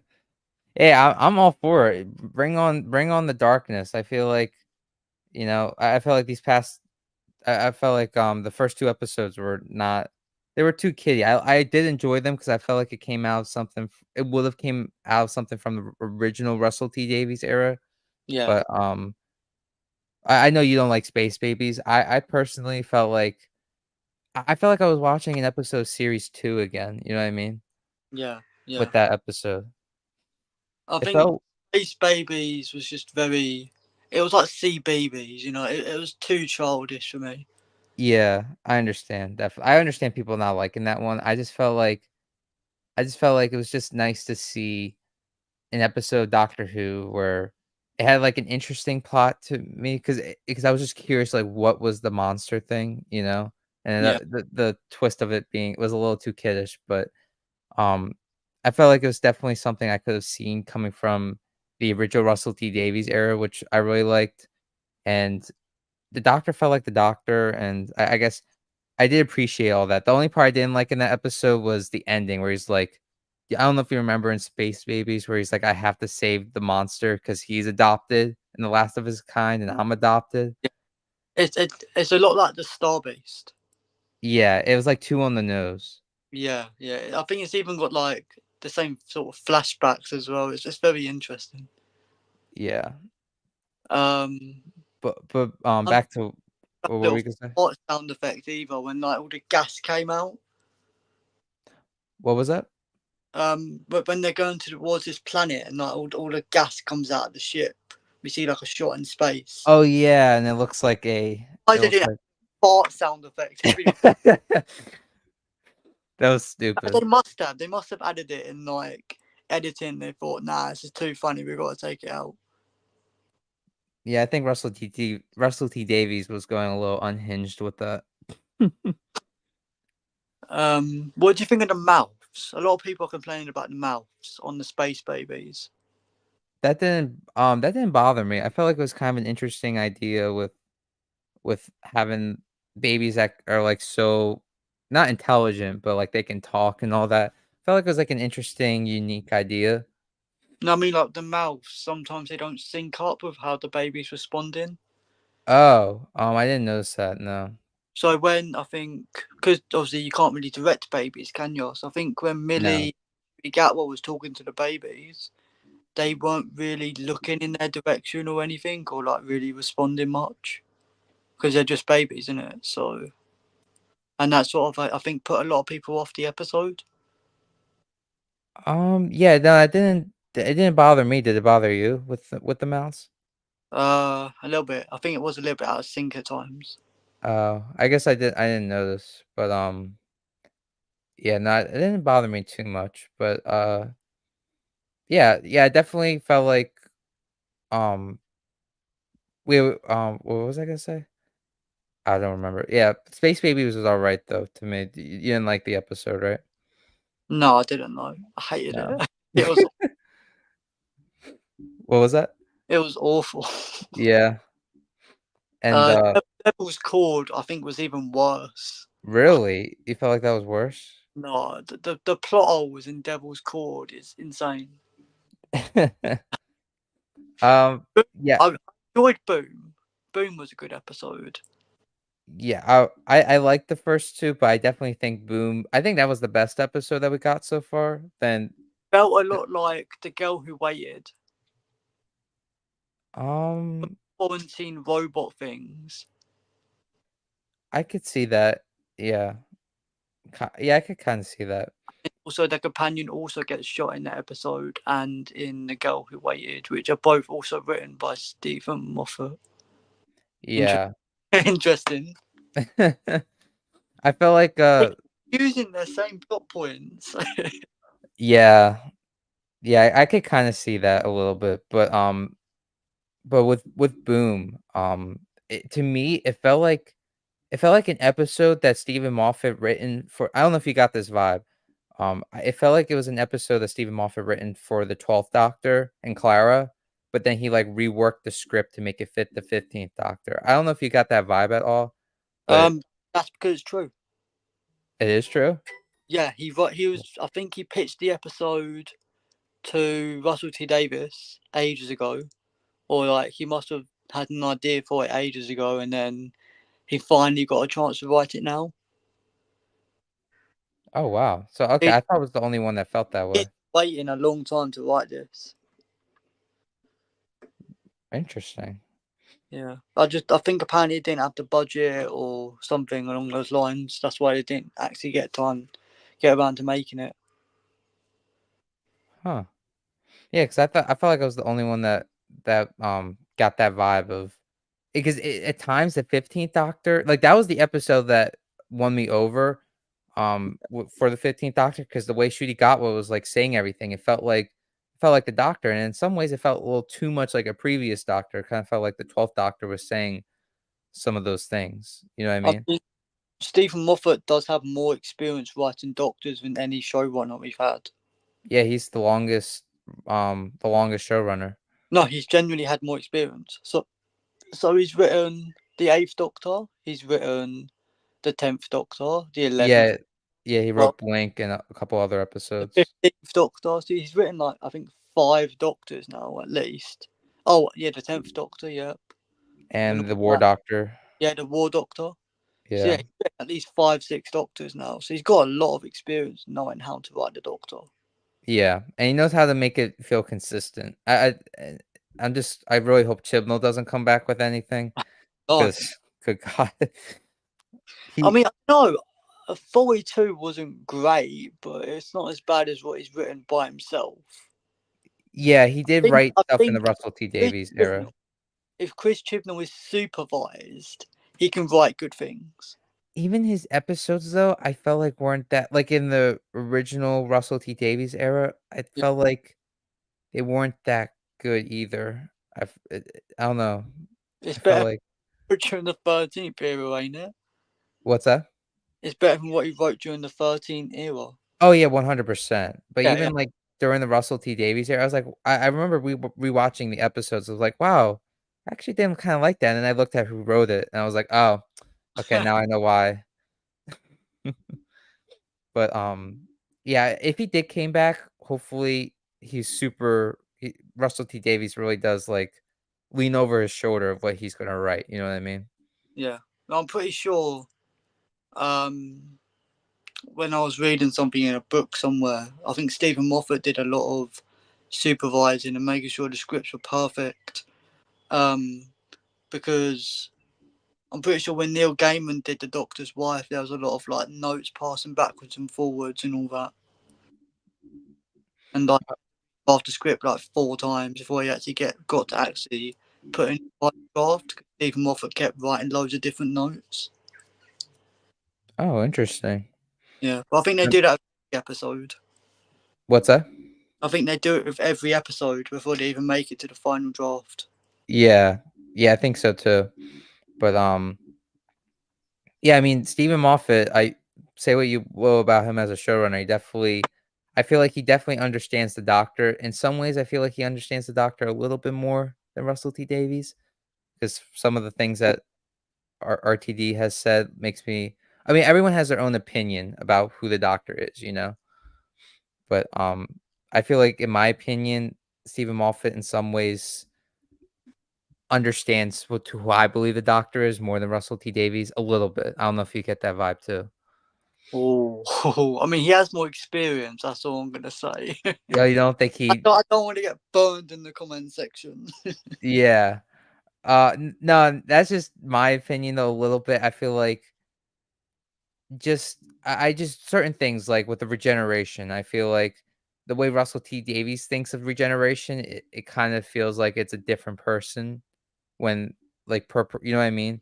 Yeah, Especially in the end of time, you can really tell like what some of the things the 10th Doctor was saying is like it sounds like he was actually gonna die. But with the 11th Doctor regenerating, it was like he was looking forward to the next part of his life. You know what I mean? I mean, he actually thought he was gonna die in the episode till he got those regenerations. Because as far as he was aware, it was his last life. That was yeah, that's true, but that was before Russell T Davies wrote all that though. That's like the head canon of it now, but before all that, Yeah, yeah. it was Russell T Davies did all that because it was like, oh, I was the most popular doctor and showrunner, you know, and we're leaving, so we gotta go out with this really sad goodbye, acting like he's gonna die for real, you know. I mean, it was quite sad when David Tennant left. I can't lie, because Oh he yeah, was a for massive sure. fan favorite for everyone. What's that? David Tennant, he was a massive fan favorite. Oh yeah, for sure. He's my second favorite. Which Yeah, one? what's Which that? of David Tennant? Which one? There's like 4. All of them. They're all fantastic. Even the 14th, even with his talking about time with children stuff and whatnot, and him retiring. I feel like David Tennant is just like with Tom Baker. They were like both born to play the Doctor. You know what I mean? Yeah, I They're mean they're both like so iconic. similar characters. What's that? The Fourth Doctor and the 10th Doctor, they're very similar. But I think that's because David Tennant, I think, grew up on the Fourth Doctor, so that might be why. Yeah, he grew up with the third and fourth, I Yeah, believe. yeah, Yeah, same thing with my dad too. Those were his doctors. yes. But I think that's who's influenced David Tennant's like Doctor. So I think that's why they're very similar. yes, yeah, that makes sense. But And then he's got a bit of Peter Davison as well. you think he has Peter Davison in him? Uh, yeah, because of if you look in the comic relief one, they actually make fun of it because he's got the glasses, he's got the shoes. They Um, actually make fun of it in the comic y- relief. So yeah, and the Christmas, not the child for yeah, it was for the needs special, children in need. yeah. So they definitely make fun of it. Um, I personally don't see it, but I mean, it's probably possible. I don't know. If you watch it back, you'll see they say, look, like we've got a lot in common. Look at me with the glasses. Look at me with like, you know, the shoes as well. Yeah, We don't talk about the really weird like rabbit hole of David Tennant because like obviously he married he married Peter Davison's daughter. who is also the Fifth Doctor, and then Doctor's also the 10th Doctor, which is times 2 of the Fifth Doctor, and then the Doctor then married his daughter, who then had a daughter with David Tennant, but then like the person who played the Doctor's daughter is the Fifth Doctor's daughter. And it's just no. Oh my god, that hurts my head. Trying to match that all together is like, oh, it's like a Yes. brain game. So okay, so the Fifth Doctor had a daughter. Yeah, They no, I got it. Yeah, it's just like she it's then played crazy. the daughter. David Tennant and like the person who plays the Doctor's daughter fell in love, and they then had a daughter. Yeah, it's all one big happy Doctor Who family. I mean, imagine that, yeah, getting with someone and then realizing that their dad was a doctor. Like that's mad. Yeah, that's pretty wild. And then they also played the Doctor's daughter Yeah, in real life. yeah, it's all pretty. It's crazy how everything's so connected like that. But I I wonder if Pulse is dating someone similar to that. what's that? So I wonder if any of the other people in Doctor Who are dating like people like that who have like who's the past Doctor's daughter, and then they also play like a son or something. That would be pretty crazy. But as far as we know, I mean, Matt Smith, he's not dating anybody. I don't think. Um, I don't know. That'd be pretty wild though. I think David Tennant's the only one, as far as I'm aware. Yeah. But anyway, we were Hey, we got sidetracked again. uh, Uh, we were talking uh, about the finale, weren't we? uh, yeah, I was just before we talk about the finale, I was just seeing if you had any final thoughts on series one and No, uh, I've been cold everything. I didn't really say the positives much. I enjoyed the directing. you It looks enjoyed the directing. really, really nice. The films, Yeah, like yeah, directing's definitely pretty good. yeah, directing's really good. The budget, oh my god, the budget looks amazing on this show now compared to 2005. Oh yeah, for sure. So yeah, the budget's definitely great. Directing's great. The writing could do with another draft, I'd say. The lighting is always good on the show for the most part. I think there's only like maybe an episode where it hasn't been great. Um, but yeah, I think apart from the writing being maybe one draft away from being good, and maybe the series being one draft away from being good, yeah, I think it's a okay series. It's probably a series I'd watch once, and then I probably won't watch it again. Same with the Jodie era. Interesting. I feel like yeah, I feel like for me so far, like we'll see how it ends. It could get really bad really quick, but so far, yeah, I feel like I'm enjoying it. I feel like it's a lot better, a lot better than the Chimno era.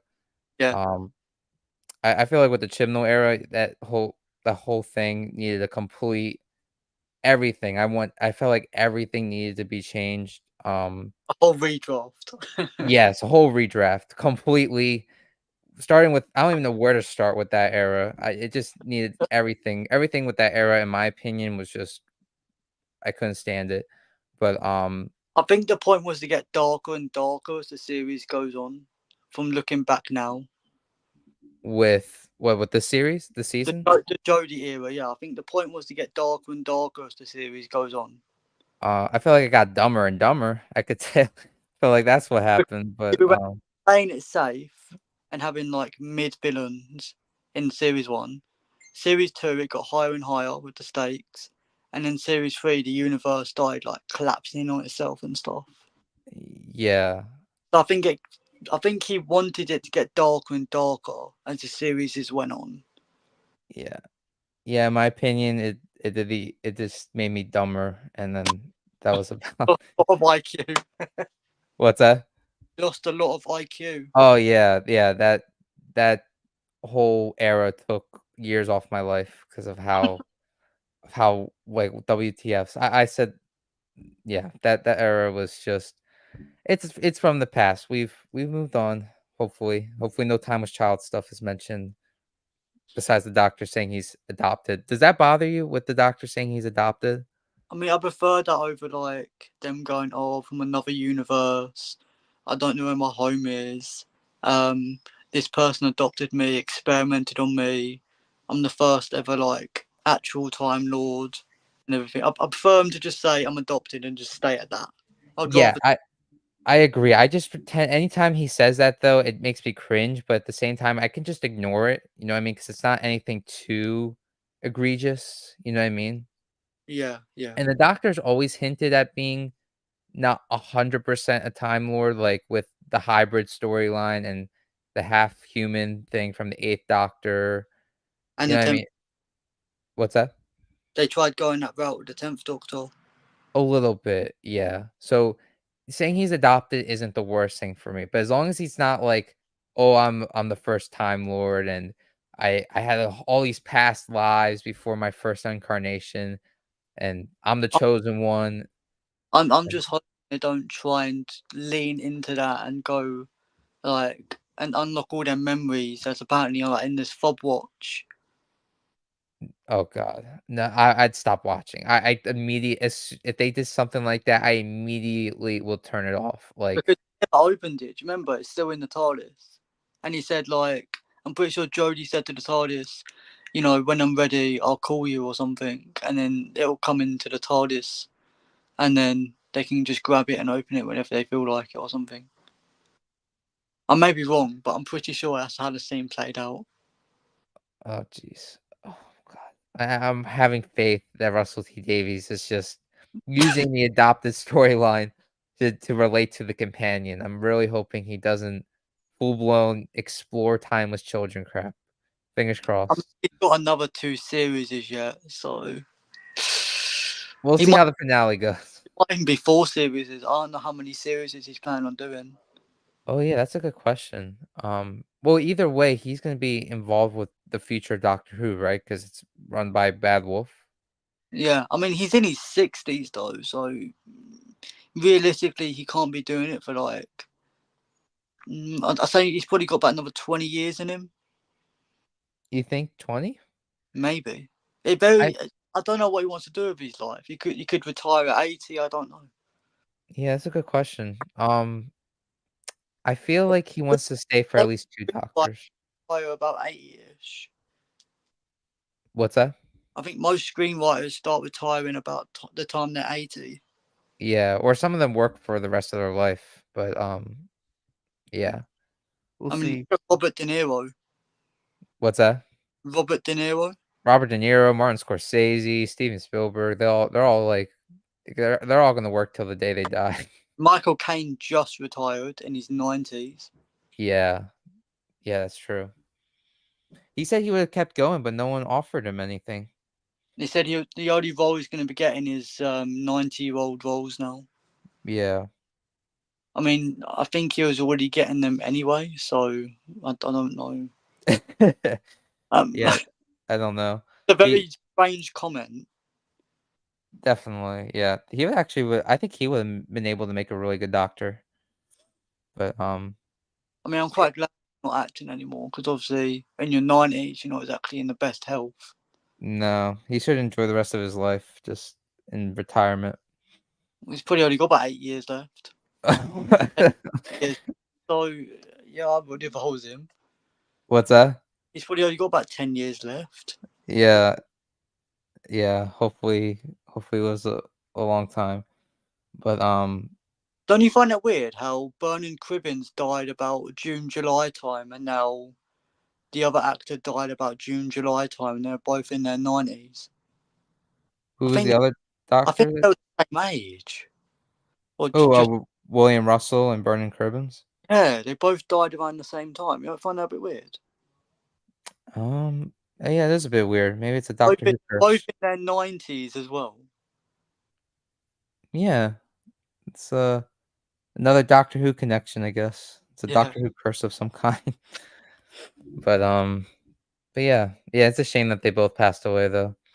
Yeah. Rest in peace. Whoever's watching, rest in peace to both William Russell and Vernon Cribbins. Yeah. Rest in peace. But oh, did I get any comments? I didn't even check. No comment on my end. No, no comments. Remember last stream though? There was like 20 comments. It was like But nonstop. that person, usually he comments a lot. The person who always wants to live stream with you. Yeah.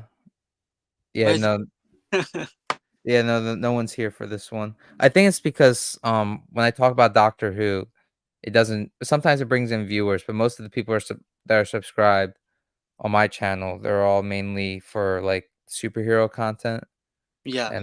and those kind of stuff. So I think that's why. But um Did you get in touch with that guy who wanted a live stream, or did you just like say no in the end?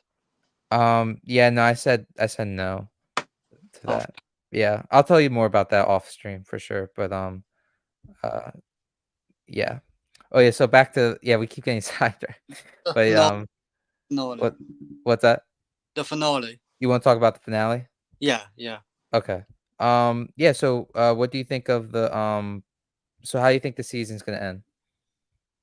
Very rushed, I'd say. You think it's gonna end in a rushed finale? Very rushed. His finales are always rushed.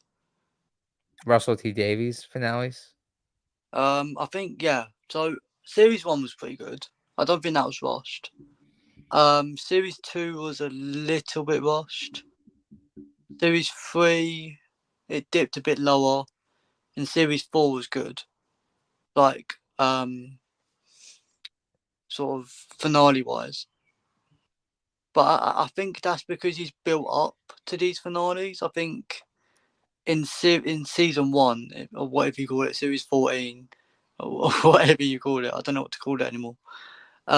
You've only really got like hints and bits and pieces, like, oh, you know, here's like the new Impossible Girl, here's a bit of snow, and that's about it. Like, you don't really get a lot of like build up towards the finale. Yeah. I don't know if I mean, I guess I could see how it's a little rushed, but I felt like the finales in the original Russell T Davies era were really good to like amazing. Um, I think but series three was the most rushed out of all of them. which one? Series three, where he like Series 3's he finale? put himself in a corner in the Sound of Drums because he didn't know what to do with Martha, Um, because he had built up so much suspense in the Sound of Drums. He didn't really have much choice but to sort of just like skip over the whole of the Martha bit. hmm. Yeah, I guess I can see how it's a little rushed. I think out of all the Russell T Davies era, I think my least favorite finale was probably Would you say Doomsday? you think Doomsday? No, I was asking you. Oh no, I think I really like Doomsday because I really liked Rose. I like the series 3 finale. I think series 1 because Oh I wow. was yeah, series 1 finale because I'm not a really big fan of the first season. I'm not really a big fan of Christopher Eccleston's Oh, Doctor. I mean, I like it. I like him. He's just alright to me. yeah, Christopher that's Eccleston. that's a big surprise. Yeah, I feel like that first season is my least favorite for sure. 'Cause I do like it. I like all 4 seasons of the, Russell T Davies' first era. Um, yeah, series 1's finale would probably be my least favorite for sure. And people are saying Daleks might be in the finale. Really? Apparently, they have a contract to use at least one Dalek per series, otherwise they're going to lose the Daleks. I was hoping to get a break from them, but I guess it makes sense. Because they had to use the Dalek in Jodie's era, once a series. So they used it in, I think, Resolution. Yeah, that was the Christmas special, I believe, because they didn't use it throughout the whole of the series. Yeah, they have a yeah, that's right. They have a merchandising contract with Yeah, them. supposedly, if it's true. It's probably true because that's the only reason why we see them all the time. Because I don't think there's been one series without a Dalek. If you look in New Who, No, there hasn't been. There's you had Doomsday, that's the Daleks, Manhattan, you had the one in Eccleston's one, the Yeah, Dalek. You had was it the finale in series 4. Series 5 you had Victory and Pandora Car. Series 6 you had the Dalek in the finale for like 2 seconds. yeah. Series 7, oh yeah, Series 7 in there was a Dalek episode with Souffle Girl. Series 8, We had was the bad Dalek who turned good, yeah, or yeah. that Series 9 one. had Magician's Apprentice. Series 10, oh Series 10, oh Series 10 had a Dalek, I believe, in the not in the finale. Wait, did it? Wait, hold on. Series 10. where was the Dalek in Series 10? I'm looking that up. I can't remember now. I know it was in Twice Oh, Upon a Time. Once Upon a Time, yeah, that's still once a series. Okay, yeah, that counts then. And then Resolution, and then after that you had, because each Christmas special was a Dalek episode, so all of Jodie's one had Daleks, Hmm. and in the Power of the Doctor was also a Dalek, and then Yeah, yeah, it's every probably single could be in the series had, finale. What's that? every single series has had a Dalek from what I've seen. Yeah, that's crazy. They need to. I wish that merchandise. Maybe they got rid of the merchandising agreement, so maybe they won't be in the finale, or maybe they'll be in the Christmas special. I mean, But I think show up for at least a minute. yeah, even if it's for a minute, I think that would be okay if it's only for a minute. Yeah, But oh, what were you gonna say? yeah. I was agreeing with you. Oh yeah. All right. So we got a comment from Robin Powell. Thank you for commenting. Says season 2 was my least favorite. Oh yeah, fair enough. I think that's the consensus of most Doctor Who fans. Um, I disagree, but I From respect your what, opinion. from what I've seen, I think a lot of people will say season 2 is their least Oh, favorite. oh yeah, for sure. I was disagreeing with Robin Powell's Oh comment. No, yeah, that is the opinion of series 2. Look, before it used to be really popular, but now people don't like the whole. Some people have like fallen out of favor with Rose. Oh, thank you for your comment, by the way. Again, thanks again for your comment, Robin Powell. It's really appreciated. Um, yeah, I think, yeah, I did hear about series 2 being more of a least favorite season now because of Rose and the whole relationship, the Doctor and Rose. Am I correct? That's yeah, what. Yeah. yeah. And the fact that people say the series is just really, really boring, and that CGI just doesn't hold up now with the wolf and everything, the beast. Interesting. No, but I haven't heard them opinions in a while. But from what I did see ages ago, Yeah. Yeah, I personally found I really I guess I have a lot of nostalgia for season 2, but yeah, I really like that season. It's not my favorite. My favorite series 4. I feel like out of like all of New Who, series 4 is I think the best. I was thinking, what if the mum, what if Ruby's mum is the Doctor's mum? You think Ruby's mom is the Doctor's mom? Oh no. Because they both Oh, are, do they? that mm, um, you Or know, it's the Devil's Cord person, that Toymaker's daughter. you think that's the Doctor's mom? I don't I know. I hope they don't go talking about the Doctor's parents. I don't need any more stuff from the past. Because they keep saying they keep trying to like hint at who Ruby's mum is. It's gonna get mentioned at some point who the Doctor's parents are. You think so? It has to get mentioned because the Doctor's gonna say something. If that happens, I'm gonna stop watching. I'm not gonna lie. I'm gonna unplug my TV. I'm gonna completely listen. I just don't like the Doctor's origin being explored. I just Yeah. They just need to leave it alone, like, talk about, like, Susan, or maybe, like, the family that he had, because he talks about being a father, like, he's talked about many times in New Who.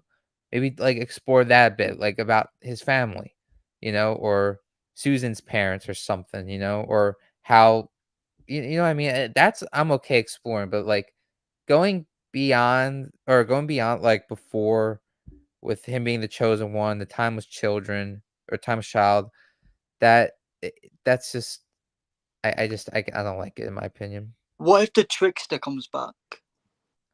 I did hear about that, that's possible, I'd be okay with that. Yeah, Yeah, I I think like the trickster if he's done well. I just don't yeah, want to be in there just for the sake of being there. yeah. Yeah, it's possible, but I think the finale, I think what's gonna happen is I don't 100% think Ruby's story is gonna be revealed 100% yet. Um, I think we're gonna explore more of that in series 2, and What if they do what they did in Wedding of Riversong and just turns out to just be the Doctor? oh no, that's oh no, no, no, no, no, no, no. Oh, that's not that would no. Maybe Ruby's the master. I mean, Turns that's out also a Russell possibility. unhoods himself and it's him. What's It's that? Chibnall. What's that? Yeah. The person unhoods himself and it's just Chris Chibnall. Oh my god, that would be Bye. Christian knows the villain. Christian knows the villain of, Doctor Who series 1. Just turns to the camera and says, "I'm back," and just Oh, ends. no. That would be a nightmare. Ugh, yeah, I don't my personal opinion, I think Ruby's a Time Lord. I feel like I feel like she's somehow related to Susan. That's my theory, and I feel like that will be explored in series 2. I think the finale is gonna leave things with more questions. I think we'll get more backstory to who Ruby really is, and um, and I think whatever happens, it looks like the Doctor's gonna be in some pain. It looks like. I think Yeah. we're gonna have like another really great Doctor Who moment. And I think we'll get more about who this Doctor really is, like the feel of this Doctor. Because right now it looks like the vibe I get from this Doctor is that he's healed, like, from the 14th Doctor. He's healed from his past trauma, but not 100%. I think he I don't still think, is broken. to be honest, What's that? I don't think you ever heal properly from your trauma. It's like a scar. It's always gonna. Exactly. Yeah, I agree. And I don't care how long. I don't care if the 14th Doctor did a retirement. I get that he's in a better place, but you Yeah. saw at the end of Dot and Bubble, he's still not. He still has issues, you know. Yeah. Yeah. Like, I can't imagine being alive for thousands of years, losing so many people over the years, losing my family, my granddaughter, like that. No other person, like, he's gone beyond the life expectancy. I think I'm saying that word right. Yeah. Yeah. Um, he's went beyond the normal lifespan of a Time Lord, so that's gonna take a toll on him. You know what I mean? How many more generations did he get from them? An Because extra said 12. 12. Yes. Oh no, they're gonna keep making more. Yeah, like, we're gonna get, So what? What happens when they get to 10? The show probably get cancelled by then. But what happens when it gets to like the 12th regeneration? Are they just gonna give him more regenerations? they might just use the timeless child thing. I was like, "Oh, I got unlimited regenerations. I'm the timeless child." Maybe they'll pull that, jackrabbit out of the hat. Oh no, so if that's every 3 years they do the Doctor, that's 30 more years until they get to that stage. Wow. Um, yeah, but, um, yeah, it is 13 more years, but they also could, like, say if we have a doctor for a really long time, that might take up another 30 years till we get to the end of that, About regeneration cycle. 90 years, and by then the show's gonna be about 100 years old. Yeah. We're gonna be in what, our 60s watching the 100th special. Oh no, wait. No, Yeah. we'll be in our 50s. Oh, don't scare me like that. We'll be in our 50s, not 60s. No, show's 60 years old. Oh, So the show will be. in its Wait, 100, yeah, if the so show lasts another 30 years. so in another 40 years time we'll be in our 60s. Yes, that is true. Yeah, Yeah, so when the Doctor gets to his 12th generation, we'll be in our 60s. that's messed up. Oh God. But time is. And Oof. to be fair, 100 years of a show running, it's going to be on our what, season 50 at least. Yeah.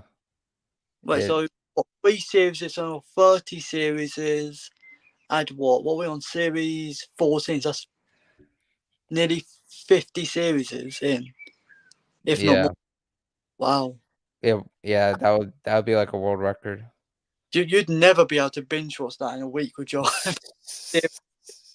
Watching classic Who, watching new Who, and then watching new Who. It's pretty wild. I wonder what reboot would be on, like reboot like 5 by then. What's that? I said, I wonder what reboot we'd be on. Is it like new Who, like by then? The newest of the Who. Well, what are they gonna call it? Season one. Triple season one. I hope it should have never got rebooted in the first place. No, But I I think think it. knowing Doctor Who's going downhill, once it gets to the 1 millions, I'm calling it now. Once it gets to the 1 millions, which it will, they'll put the show on hiatus, and because they're making spin-offs, they're gonna go with that. You think they're gonna put the show on hiatus and then just focus on the spinoffs? If they're gonna go on millions, if they're gonna dip into like the 1.5, 1 millions, which is gonna be soon, they're gonna have to. They're not gonna have a choice. It's either that or axe the show. Interesting. Yeah, And I because don't they're know. spin-offs, I think they're gonna go with the spin-offs for a little bit, Yeah. and then yeah, they're gonna go with that. I heard they're making a Sea Devil spin-off in a minute. What? Yeah, Ew, no. Why would they do that? I don't know. Uh, It's like a Sea Devil versus Ice Warriors. I heard something along those lines. that's stupid. I mean, in my opinion, I don't know if you're excited for that. No. After what they did with the Sea Devils in Legends of the Sea Devils, no. Yeah, I think a cool spinoff would be maybe like a unit spinoff, another maybe like bring back K9, And, Torchwood. Um, I think a Susan TV show, like mhm. that would be really cool. They could do something interesting with her, and they can make the show run for like 20 seasons or however, because she can keep regenerating. 20 seasons you have to now binge watch. Yeah. It's going to become like, I think what Russell T Davies is doing is he wants to do it like the MCU. He wants to connect all these different shows and all these different films and stuff together and then make it into like this massive multiverse thing. We kinda had that in the first Russell T Davies era because we had Torchwood and Sarah Jane Adventures, and then they all teamed up in series 4 of Doctor Who. So, we had something like that kind of already. Yeah, Doctor Who did Infinity War before Infinity War. Yeah, exactly. Exactly, and well, actually, Doctor Who did crossovers before Arrowverse did, like TV crossovers and stuff. Um, but yeah. Um, yeah, I'm okay with that as long as the shows are good and I'm interesting. not watching like 20 TV shows, 20 films just to catch up to what you need to watch. I think at most there should be like 5 spinoffs at most. Anything more is kinda crazy, I feel like. 5 spin offs. Yeah, if it's good, like, if he wants to do, like, this whole connectivity thing, I'd be Yeah, okay with at I'm most 5 doing spinoffs. What's that? the connectivity thing. I think everyone's doing it now. Yes. Yeah, everyone is, it's the trend, it's the universes, like, everyone wants to create their own universe, and I You'll think see. there is What's that? I think everyone's doing it. I think Lord of the Rings started doing it now, but obviously they're doing like prequels and stuff now. Yeah, they did Rings of Power, and they're also making another movie I series. think it's like a Rome hat. No, it's a film. I think What? New Lord of the Rings. I think it's a film. Yeah, they're making a new Lord of the Rings film, but they also made Rings of Power, which the TV show. Yeah, yeah. Yeah, they I did think that they too. spent $1 billion on that. They spent a whole lot of money. I think it's like the most expensive TV show of all time. Yeah, it is. I think they spent about $1 billion on that, or Yeah, close to half. spent $1 billion on crap. I don't think it even made $1 billion either, which is hilarious. So they didn't even make like half their money back. Yeah, I did not like. I really wanted to give it a chance because it was like a lot of people were hating on it for dumb reasons. I felt like I really wanted to give it a chance, and it wasn't good. It, I tried, but Yeah, well, yeah. but yeah, well, yeah. So you were talking about Doctor Who. You think it's gonna end? If it does, then it is what it is. I personally hope not. I think some of the I understand your opinions. I think your opinions on why you dislike it are valid.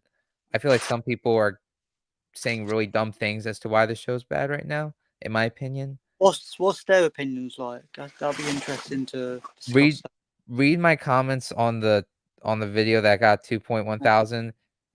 Apparently it's bad because the doctor is a certain way. It's bad because it's too What's whatever. Boom Review, right? What's that?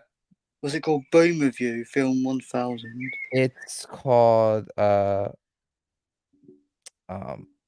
it's called I said my episode, my video is titled 2 Best Episodes of Doctor Who in Years, and, yeah, it's film 1000, but do you know yeah, they were saying it was woke and all that, you know that word? Yeah, yeah. Yeah, I don't I I don't agree with that and stuff. I mean, it's yeah, that's all I gotta say. I don't like do you like using that word or I don't really use the word woke. I just try and say it's a bit political in some areas. yeah, exactly. I feel like that's too much of a broad sense, but they also said some not really good things about Shudigatwa and saying he's a certain way and being phobic about certain things and um yeah, I Yeah. feel like yeah. I'm reading the comments now. It's Oh, quite you interesting. are? Yeah. People are saying that it can't repair the damage that the show's already sustained. I'd say it can, because look at Star Wars. With Yeah. the Jedi, and look at Mandalorian, how that saved it. Yeah. It said yeah, one comment says paid actor confirmed. Yeah, yeah. How much and what kind of drugs do you need to take to make this Doctor Who crap good? Only the easily amused would like these shows. Go buy yourself a fidget spinner instead, a nice shiny one. Yeah, there's a lot of hate in these comments. I don't know. And I think a lot of them have like problems at home. And they Yeah, I don't usually and it's weird too because it's like if I'm positive, I get these kind of comments. If I'm negative, I get these kind of comments, and it's like there's no middle yeah. ground with the Doctor Who fandom. Because I crapped on Wild Blue Yonder, and people lost their minds, and they thought I was some sort of hater. The thing is, yeah, people are saying in the comments you need help, but they're the ones that are hating on you, so don't they need the help? Yeah, if you go under newest, because it doesn't show all the comments for some reason on YouTube. If you go under newest under the comments section, you can see more of like the unhinged comments. Like Yeah, one no. person says, In news, that's pretty good. what's that? Some people are defending you, so that's good. Yeah, there are some offending me, which is nice. But it's like but like when it first released, it said, don't, one person says don't smoke crack or my parents' siblings. Yeah, I know. Insane. uh uh it says I smoked something too strong. How much did they pay you, or did your mom drop you as a baby a lot? Yeah, and very negative, isn't it? I think some of these people just need help. Mental. Like these better things to do with their day than go on their keyboard and just like start smashing buttons on their keyboard, isn't it? Yeah, I appreciate that. I appreciate that, Kim. But yeah, I mean, it bothered me at first because I was like, they're getting really personal. Like they're Yeah. calling me stupid, and I have Experience. Damn. what's that? Someone said you're severely inexperienced. Oh, That they couldn't be more wrong on that. writes scripts, does animations, and you're in a theatre group. I don't think we're that inexperienced to film and acting, you know. I Yeah, think we have a good clue on what we're talking about. yeah, I agree. I agree. I think some I think everyone has I think film is pretty subjective, and I don't know. I personally been enjoying it. I don't think it's that I didn't think it was that, like, negative. I didn't know people were, like, that much disliking it. I didn't realize people are I've, disliking the new era so much. I've got triple A levels in media and filming, so and I think I got a pass in drama, so Oh, I'm wow. experienced in the Yeah, you're film very experienced. world. You're more experienced than me. Oh wow. And then one comment says, "You need help." You're being paid, yeah. How much you getting paid? Nothing. I lose money on making these videos. I mean, I want to bear that. Yeah, I'm gonna it's start making videos if you're getting paid a lot. what's that? So I'm gonna start making these videos with you if you're getting paid quite a bit. Yeah. Um, Oh, so if you're getting paid what, £100 per video? Damn. who, me? Yeah. Oh, no, I wish, yeah. No, no, I lose money making videos because sometimes I hire editors um, Yeah. and also it takes Oh. away time from college. Oh. What Okay. So what's up? someone's made a good comment here. It's not. I don't think it's like massively towards you, but it's like towards the series. So Yeah. someone said there's terrible scripts, cliches, miscasting. Oh, okay. Tone deafness, bad editing. I wouldn't say it's bad. Bad music. Oh, oh, I don't know about that one. Yeah, I respond to that one, but they at the end, they kinda said and then this is why I respond in certain ways because they said pushing an agenda is subtle and not so subtle ways. And then it says, "Oh, yeah, it's a wonderful series. Can I have more of this rubbish, please?" Which is basically being kind of an a-hole response. Yeah. The and I was like, "I don't understand how The anyone thing can is, see all those." this could be an interesting response if they made a video analysis on Yeah. like the series and what it looked like. This is why it's bad compared to the original Doctor Who, like the new Who.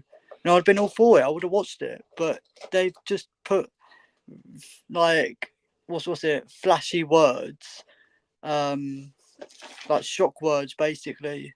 And it's just like it means nothing if you don't add any examples to why it's miscasted or whatever. Yeah. Yeah, exactly. Lack of chemistry in the cast. That's Uh, further from the truth.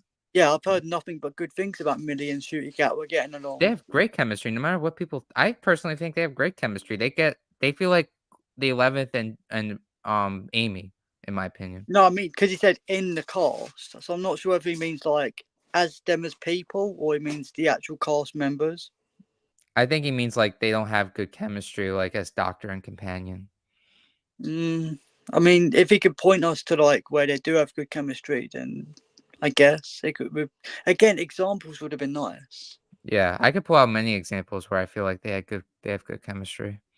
Lazy special effects where visuals are a selling point. I mean, isn't that for every single film? Visuals Exactly. are a selling point for every film. I mean, like, without special effects and visuals, there is no film. Yeah, and it's, like, insulting the audience. What's insulting? I don't understand. I mean, Space Babies was insulting my intelligence a little bit, but Yeah, that's fair, that's fair. And it's, like, gimmickry as a substitute for substance, yeah, no, it's just and then pushing an agenda in a subtle and not so subtle what Doctor Who's always pushed it in a subtle way. I Yeah, don't. I mean, it's always been a quote unquote educational show. That's why it was made. Yeah, like I remember, like what agenda is being pushed exactly? Like I'm not seeing anything. I don't really talk about the political things to Doctor Who. Like I I mean, try to what do avoid, they but expect? like Because RTD is a political writer. What yeah, do they? exactly. Every show he's written's either been about AIDS or it's been about something about social commentary to do with the world and how it's going to end or something, or it's Yeah, a gay character, or it's been about something. It's always had some political aspect in it. yeah, exactly. That's why I don't. I just first off, I don't care about the political stuff that is possibly in the show. Yeah, Um, you just don't do an Orphan 55, and you're good.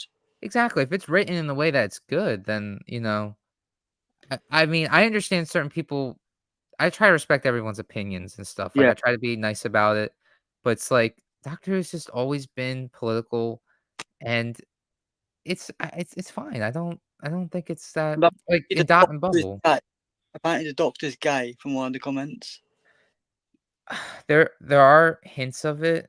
Because he did play Eric, didn't he, in Sex Education? He did, but like It's going the on. doctor kind of hinted at it as the 15th Doctor a little bit. Um, I personally that doesn't bother me that badly. I understand like people. I understand why it could bother some people. I guess I don't know. I actually don't, but not really. We've Um, already squished one of your rumours saying that it's Rings of Power a masterpiece as well. yeah, he thinks there's one comment that thinks I love the 13th Doctor, and I think the Rings of Power is a masterpiece. Yeah, I was just reading that. Yeah, I think that's stupid.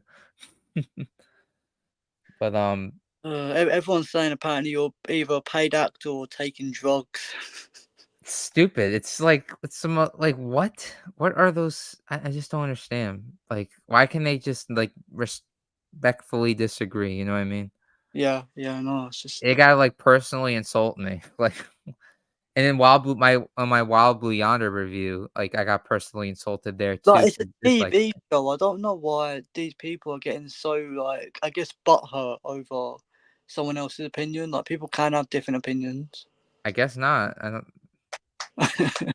It's like you But gotta go to the personal TV insult. show made for kids. That's literally what Doctor Who is. I know. Yeah. Do you have a strong opinion about the Doctor being liking guys? I don't I mean, really care to be honest. as long as it isn't the main focus of the It show, isn't. Yeah, no. if the Doctor's either been asexual, straight, because I'm pretty sure the 11th Doctor was asexual. I think he I think there was hints of him liking guys too, a little Yeah. bit. Like with Um. Rory, he was like, "Rory, you beautiful ma," like, he said that so many times, so I'm like, Yeah. you know? The 10th Doctor was definitely straight. There's no Yeah. doubt. Um. And then obviously the 11th Doctor was a bit all over the place, being straight. 12th Doctor was definitely straight, I'd say. Yeah. 13th Doctor was borderlining towards gay with Yaz, just Yeah. a few times. And then I mean, it's like what if the Doctor's gay? Like it's never been confirmed that he's a straight character. Yeah, exactly. Like Yeah. with Superman, yeah, he's always been confirmed he's a straight character, but with the Doctor, it's never been like he's never really been into romance. So Yeah. And it's not like it's a focal point anyway, it's just the Doctor yeah, like, I like with, remember in Dots and Bubble, he was like he's like, yeah, "Wow, this guy's really attractive," and that was about it, you know? yeah, like with Superman, it's been a vocal point because he's actually like it's always talking about the relationship between Lois and Clark Kent and Superman. But with Doctor Who, it's not really needed. Yeah. Like, if he's gay in it. Like, what else? What are people going to do? Lobby the BBC? Yeah, I feel like it's I don't know. I it doesn't bother me personally. I feel like as long as the story's good, you know, that's all I really care about. Yeah. And I don't know what agenda is being pushed. There's always been a But we political had a gay thing, character. so We had Captain Jack, and that was fine. yeah, I think the problem is people feel like the Doctor shouldn't be because he's never been, I guess. I don't know. But he's never been Um, been straight either. So yeah, exactly. he's just always been a person who's not really been into romance, I guess. Yeah, it only started happening in the New Who era where he started to I think be with Romano it happened a little bit. I'm not too sure on that. yeah. But it, According to Russell T Davies, it happened with Sarah Jane too. no, it didn't. No. According to him, I He don't know. He's like he always saw Sarah had Jane as his soulmate. feeling for Sarah Jane, but I don't think it ever went like full blown like it did with Rose. No, definitely didn't. I don't know. I don't know about that one. But it's never really been about the romance. Like it's never been a romance series. It's always been about drama and a sci-fi series basically. Yeah, exactly. Except in series two, but but other than that, yeah, it's not really focused much on the romance. And it's never really had the time for the romance, has it? What's that? It doesn't really have time for romance. No, yeah. I mean, he liked River Song too. Oh yeah, Um, forgot about that. but yeah, honestly, after River Song, I was kind of done with Doctor being in love and stuff. Yeah. I just need the Doctor to, yeah. He's That's just my a opinion. doctor basically. He goes around helping people, healing worlds, Yeah, stopping the bacteria, which will basically be the villains. It basically is just a doctor, isn't it? yeah, yeah. Exactly. Doctor of the universe. Yeah. But yeah. I've yeah. Oh, what were you gonna say? No, I was just saying, as someone who's like watched pretty much all of Classic Who and who has watched the Doctor Who since I was like probably like since I was like 4 years old. Like I know it like back to front, so I know who the Doctor is like the back of my hand. Yeah, 100%. What about you? What do you mean? Like, do you know the Doctor like the back of your hand? These Oh like yeah, 100%. I have a certain idea of who I think the Doctor is. I feel like the Doctor is someone that like we saw recently in the new episode, he wants to try to save everybody no matter what their views are. It's like even in his speech, the 15th Doctor speech, he's like, you can think whatever you think or you have a certain feeling about me. I can save your lives. Let me save your lives. You know what I mean? like so it's like a normal Doctor, isn't it? Like they won't be prejudiced against you. They won't be stereotyped. They'll try and help you no matter what your race is or what your ethnicity is or anything, your background. Yeah. And he just wants to he's just a madman or woman in a box traveling through time and just going through journeys, and he goes through a lot of loss, and that's and he has a lot of trauma and PTSD. Um, and it's just someone that's been alive for so long, seen so many things, and I relate to the Doctor because for like the reason why I don't like Time's Children, it's just I think the Doctor is just some person that um ended up being the most important person in the universe because of the actions that they did, not for being born. You know what I mean? Yeah, yeah, So I kind of it's like we're just lucky, or the universe got lucky that the Doctor ended up being the one to save and help the universe. You know, yeah. but yeah, I personally feel like I know the Doctor. Skywalker, isn't he? He's just like the chosen one. What's that? The Doctor's now Anakin Skywalker or Jesus. He's Time Lord Jesus. Yeah. But I just choose to ignore that. Never happened. To me, the Doctor's even with him being adopted, and not talking about how he's space. Easily, with the timeless children, yeah, they could easily just debunk it and just say, "Look, the Master made it up." The end. Yeah, exactly. I don't know Yeah. where that anymore. Is he going to come back? Do you think? He they giggle in the giggle, he was in the tooth. A lady picked up the tooth and it had, John Sims, the laugh in it. Oh, Um, so yeah, they're gonna bring him he, back at some point. he won't be able to come back soon. Who? John Sim. Why is that? I think he's in like his 50s now. If he, time he comes back. Um, yeah, maybe I feel like they could still bring him back, but, uh, What I'm saying, yeah, not getting any younger is what I'm saying. oh, yeah, yeah, they would have to bring him back soon. But I don't want the Master back. That was one of the things I don't want in the new Russell T Davies era. I'm like so tired of the Master, especially with the way they handled him in the Chibnall era. I feel like the Master, in my opinion, has kind of gotten old. I don't know Yeah, if you feel that way yeah, because they I, undid the arc that Missy had. yeah, overused. Yeah, overused, and the Master had a great arc in Series 10, Yeah, and I felt like there was room to explore it, and then they completely undid it with Chimdall. I think it's the same with the Cybermen and the Daleks as well. You need to create some new monsters. Yeah, we It's need like So you had the one in Dot and Bubble as well. That was a new monster.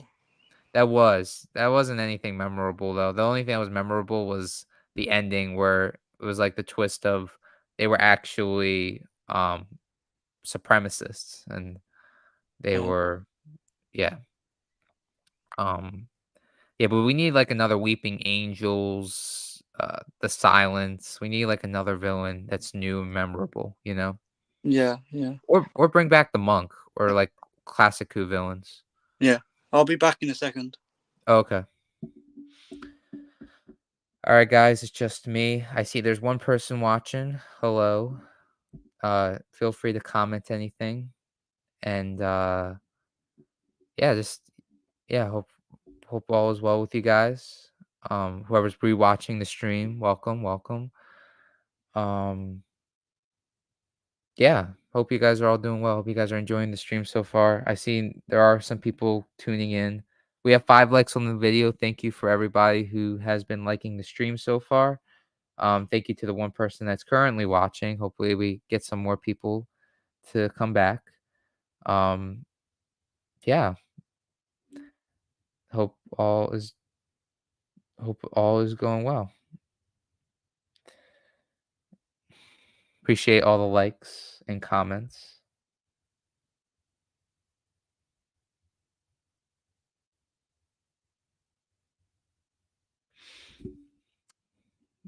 Hope you guys are all doing well. Like I said.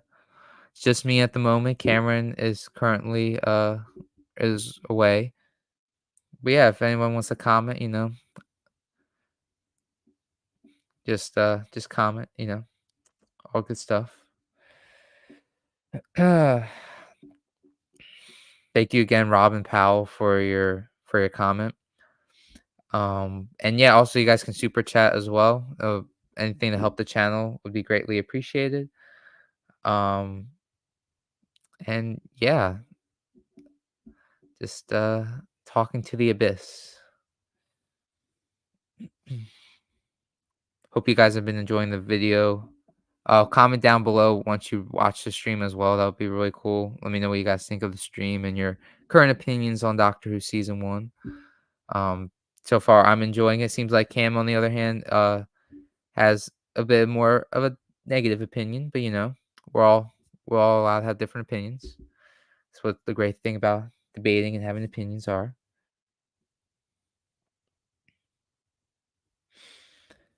And yeah, that's all I gotta really say. We'll probably be wrapping up the stream soon for whoever is watching. We'll probably end up wrapping it up in a little bit, like another half hour or so, or we'll see. But yeah, appreciate all that are watched the stream. All 5 likes. That's really nice. Thank you all very much. Appreciate it. Appreciate it. Well, I'm back. Hey, how's it going? I was just talking to whoever the one person is watching. So Oh, I was just saying, wow, just thanking everyone for the likes and comments. okay. Appreciate you all. So thinking Yeah, about the thing, the the TARDIS console is still the same as it was in the 60th, which is what RTD did as well with Series 1 and Series 2. He kept the same console. yeah, they were basically the same. I like the new console. I feel like it gives off like a classic vibe a little bit. The Um, jukebox, nice. what's that? The jukebox. Yeah, that is cool. I like that. I just wish they use it more often. Like I don't know, like every episode there could have been like a new bit of music to like start the episode off. Oh, that is pretty creative. Yeah, that's a good idea. That would've been pretty cool. But But, then they'll have to create like a whole playlist just for songs, and I don't know how much budget they would have for that. yeah, they would have to, like, license off, Well, it's not songs. even if they created their own songs, they would still have to like have the budget for that. It's like with the Beatles, they couldn't use the Beatles songs. Oh, yeah, they never played a Beatles song during that episode. No, they weren't allowed. They didn't have the rights. Damn. So they had to create the whole point of the episode is that they couldn't play music. Yeah, they had a lot of their own original music. Yeah. Oh, yeah, that stinks. But, yeah, so, I think we were originally talking about the finale. So, yeah, I think the finale is gonna leave things up in the air. Um, Ruby's backstory will be explored a little bit, not completely, but I do think at the end of the day, she's a Time Lord and somehow related to Susan. So what do you think your predictions are on the finale? Yeah, because the time they wrap up Ruby's mum and who she is, where she comes from, and everything, considering that's mostly Ruby's character, you haven't really got really much story to tell with Ruby. You're saying that there's, not enough story to tell with Ruby? Yeah, because her whole character hinges on her not knowing who her mum is, that she's adopted, she doesn't really know where she comes from, and all that stuff.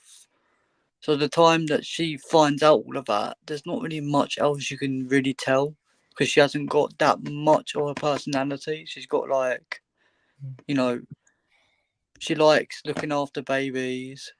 She has a very protectiveness towards that. Um, It seems like she really cares for people too based off of yeah, 73 Yard. she likes Um, playing the piano, I think, or singing. yeah, she wants to be it looks like some sort of musician or, um, it looks like she's like every other 19-year-old or She's, 20-year-old trying to figure themselves out. I think she's into some form of dating because she did that in 73 Yards. She was dating people. Yeah, she was dating a bunch of guys in that episode. I think Um, basically, yeah, we don't know what she likes to eat. We don't know like really much about her. It's just very basic character traits, you know. Doctor Who thinks when you're 40 years old. yeah. Oh yeah, my girlfriend did make a good point. You can come on stream if you want. Yeah. What's Oh, up? Um, so with 73 Yards, they made her look 40 years old by just adding a bit of lip gloss and glasses on her. Yeah, that's true, yeah, they did age her up. They didn't even like use any CGI or anything. From what I saw, they just added some glasses on her. Yeah. Yeah, yeah, she didn't look too old in that, when they aged her up. She still looked like she was, like, 19, 20 years old.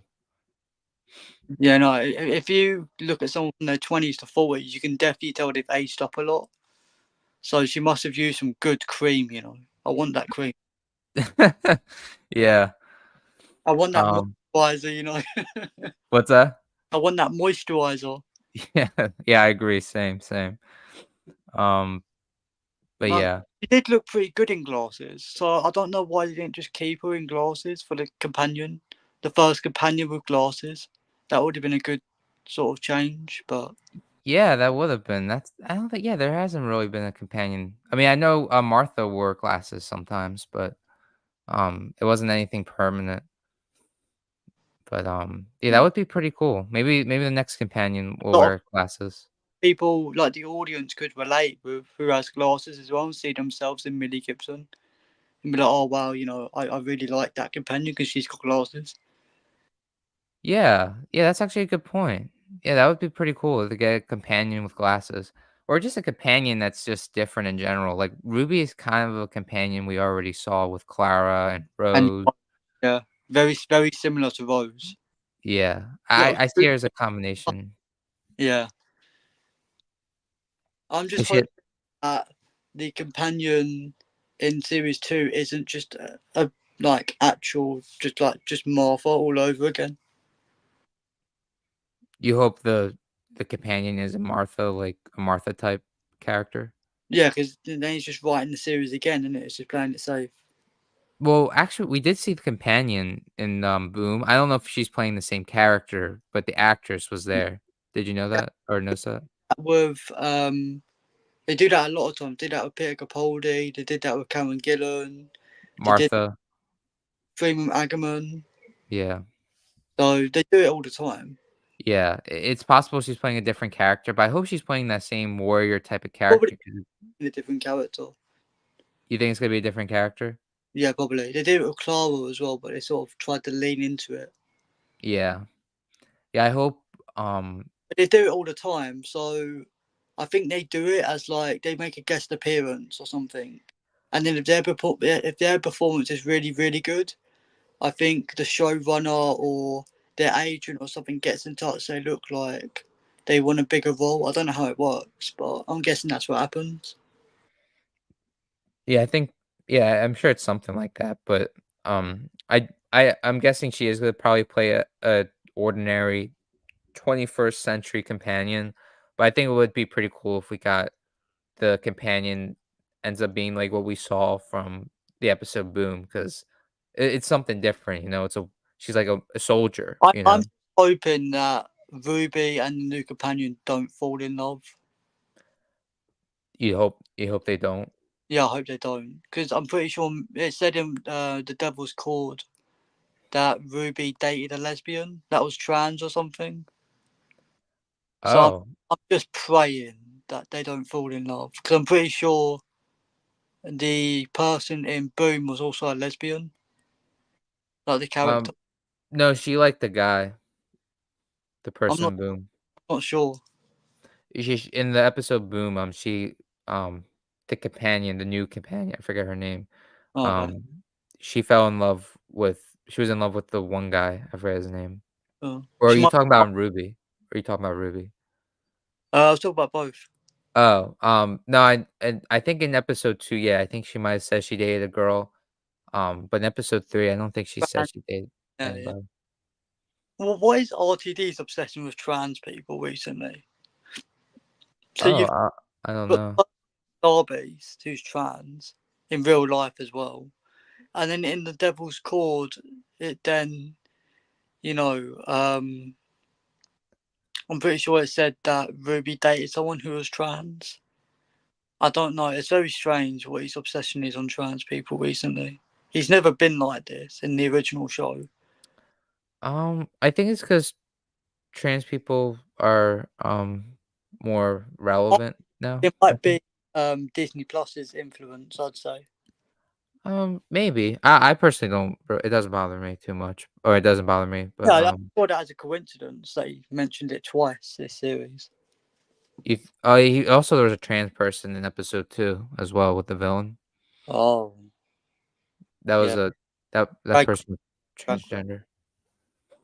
Yeah. I don't know what his obsession is recently, but I don't know. It's very interesting. Um, And the same yeah, with lesbian as well. I think in the first 3 episodes, the Doctor mentioned the word lesbian at least once. It's like a buzzword. yeah, I don't know. Yeah, I guess he just wants some he was playing representation and but, yeah, but, What what was I gonna say? Uh, acting in is it Dot and Bubble? what about Dot and Bubble? Or what do you think of the acting? Because I thought it was terrible. considering it was all on one person, basically. Yeah, I didn't really like Dot and Bubble. I liked the ending of it with the doctors, like, pointing out the bigotry towards those people. Yeah. That was the best part of the episode. I feel like the episode in general could have been handled better if they weren't so annoying. Because I was really annoyed by the end of the episode. I was like, what I was the whole point of Dot and have Bubble? written What's that? the way the characters were written annoyed you. Yeah, like they were so like, who Yeah. talks like that? What? Yeah. I know I'm Gen Z, we're Gen Z, and I've never met anyone that talked so like, you know how they talked in the episode. They were like Yeah. very like, "Oh my god, this is like so crazy," and all that. It's like, Yeah. Like, I'm so offended. Yeah. yeah, it was like they were talking The so. John, What's that? your comment section. My comment section? Yeah, Wait, what about it?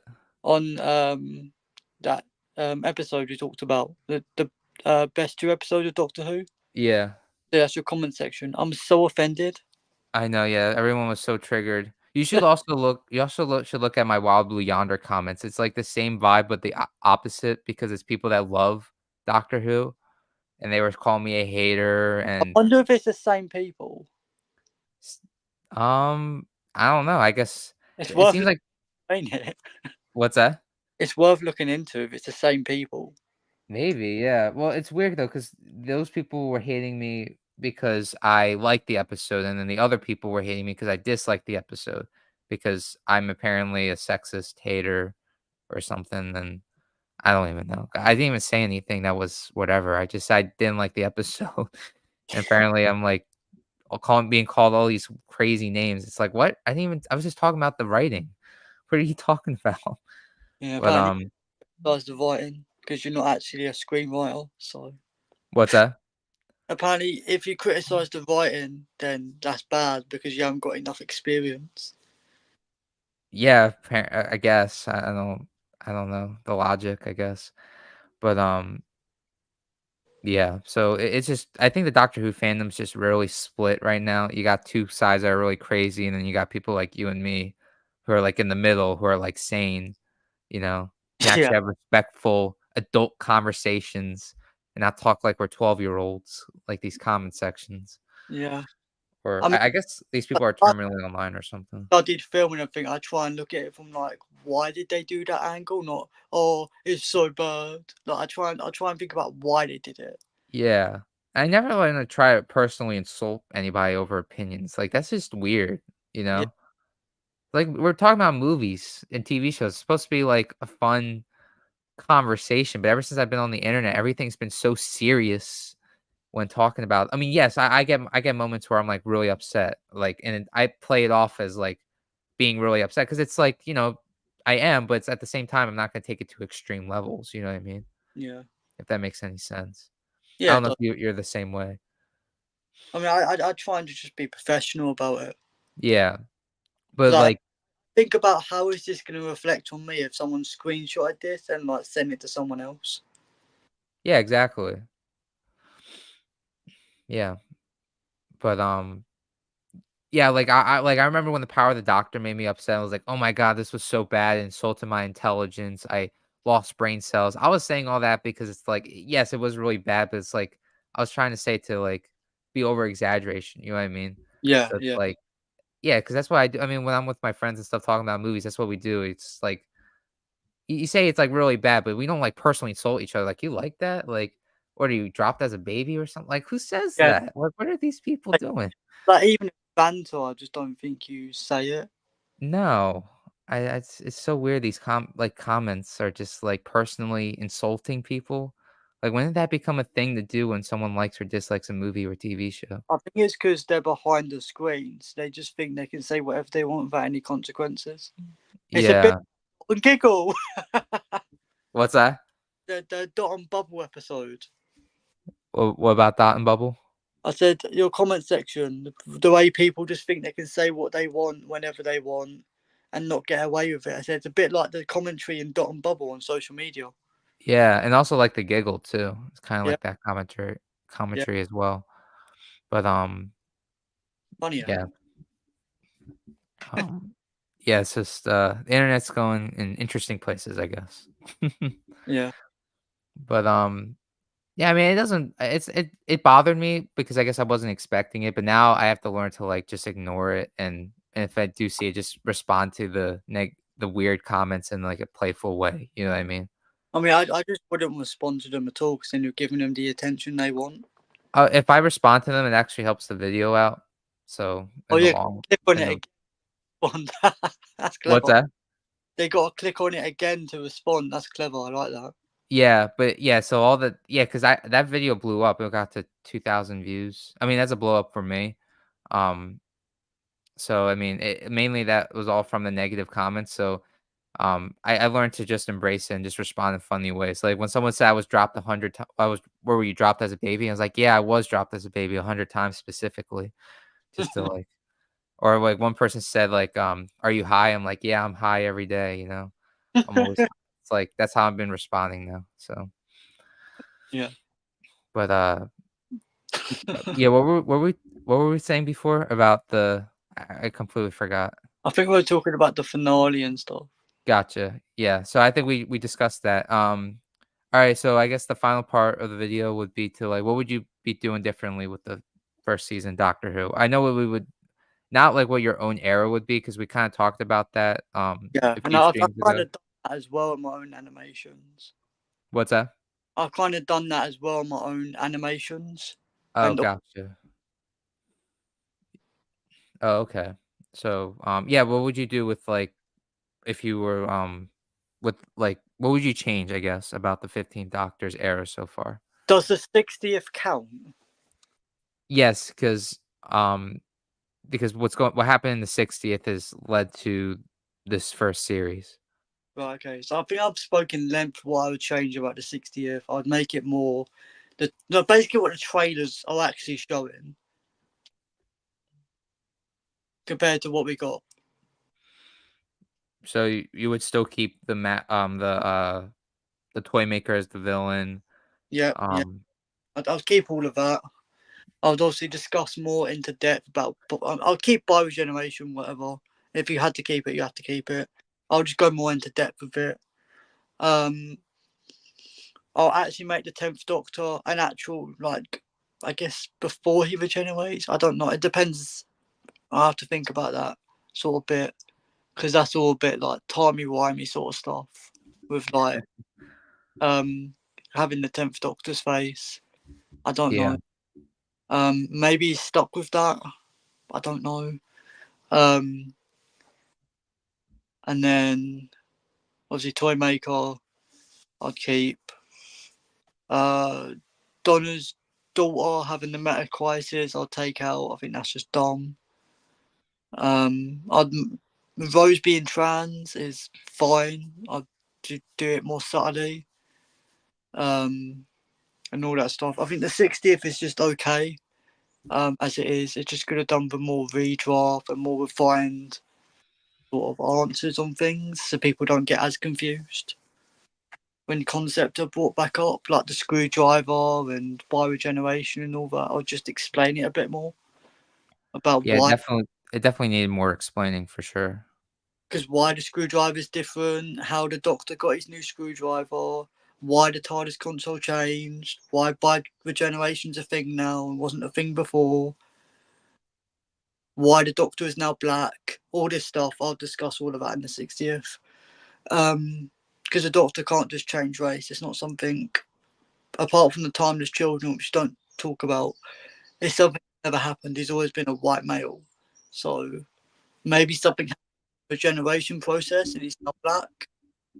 I feel like the Doctor could always have been any race. I feel Yeah, like it's just it's happened to be. like it's like making Superman black, innit? You gotta have a reason for it. Because he's always been white. Um, I think I disagree with that, but yeah. I, I guess if there's, I guess if you yeah, but I feel like it was always hinted that he could be any race, couldn't it? Wasn't it? I don't know. I'm Uh, just canon perspective. He's always been a white male. yeah, I don't know. Just thought that was interesting. yeah. And then obviously with season one, um, I don't know what I'll do. Series one, um, I might keep the toy maker's daughter, but I think I would introduce her in the first episode, and then work from there. I haven't really thought about what I'll do with series one. Just not add musical stuff. Um, the musical stuff can just be taken out, and I'll put all that into one musical episode like The Flash, and then that's how we actually introduce the toy maker's daughter. and then instead of a toy maker's daughter getting sucked into a piano or whatever they got sucked into, they'll get put into the Dradoon. They'll then escape the Dradoon, and then that will then lead to the finale. Dot and Bubble can stay as it is, fine, whatever. It's just an okay episode. It's filler. Space Babies is going. Yeah. The dancing scene at the end of Devil's Cord never existed. The Church on Ruby Road never existed.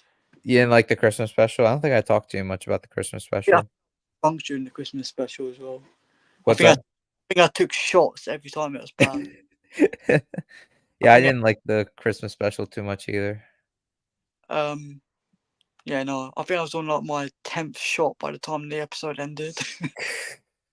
Nice, nice. I might do it for the finale as well. I think it'll end well, but we'll see. We'll see how it ends. Episode looks okay. I'll keep that in. Boom. I don't know.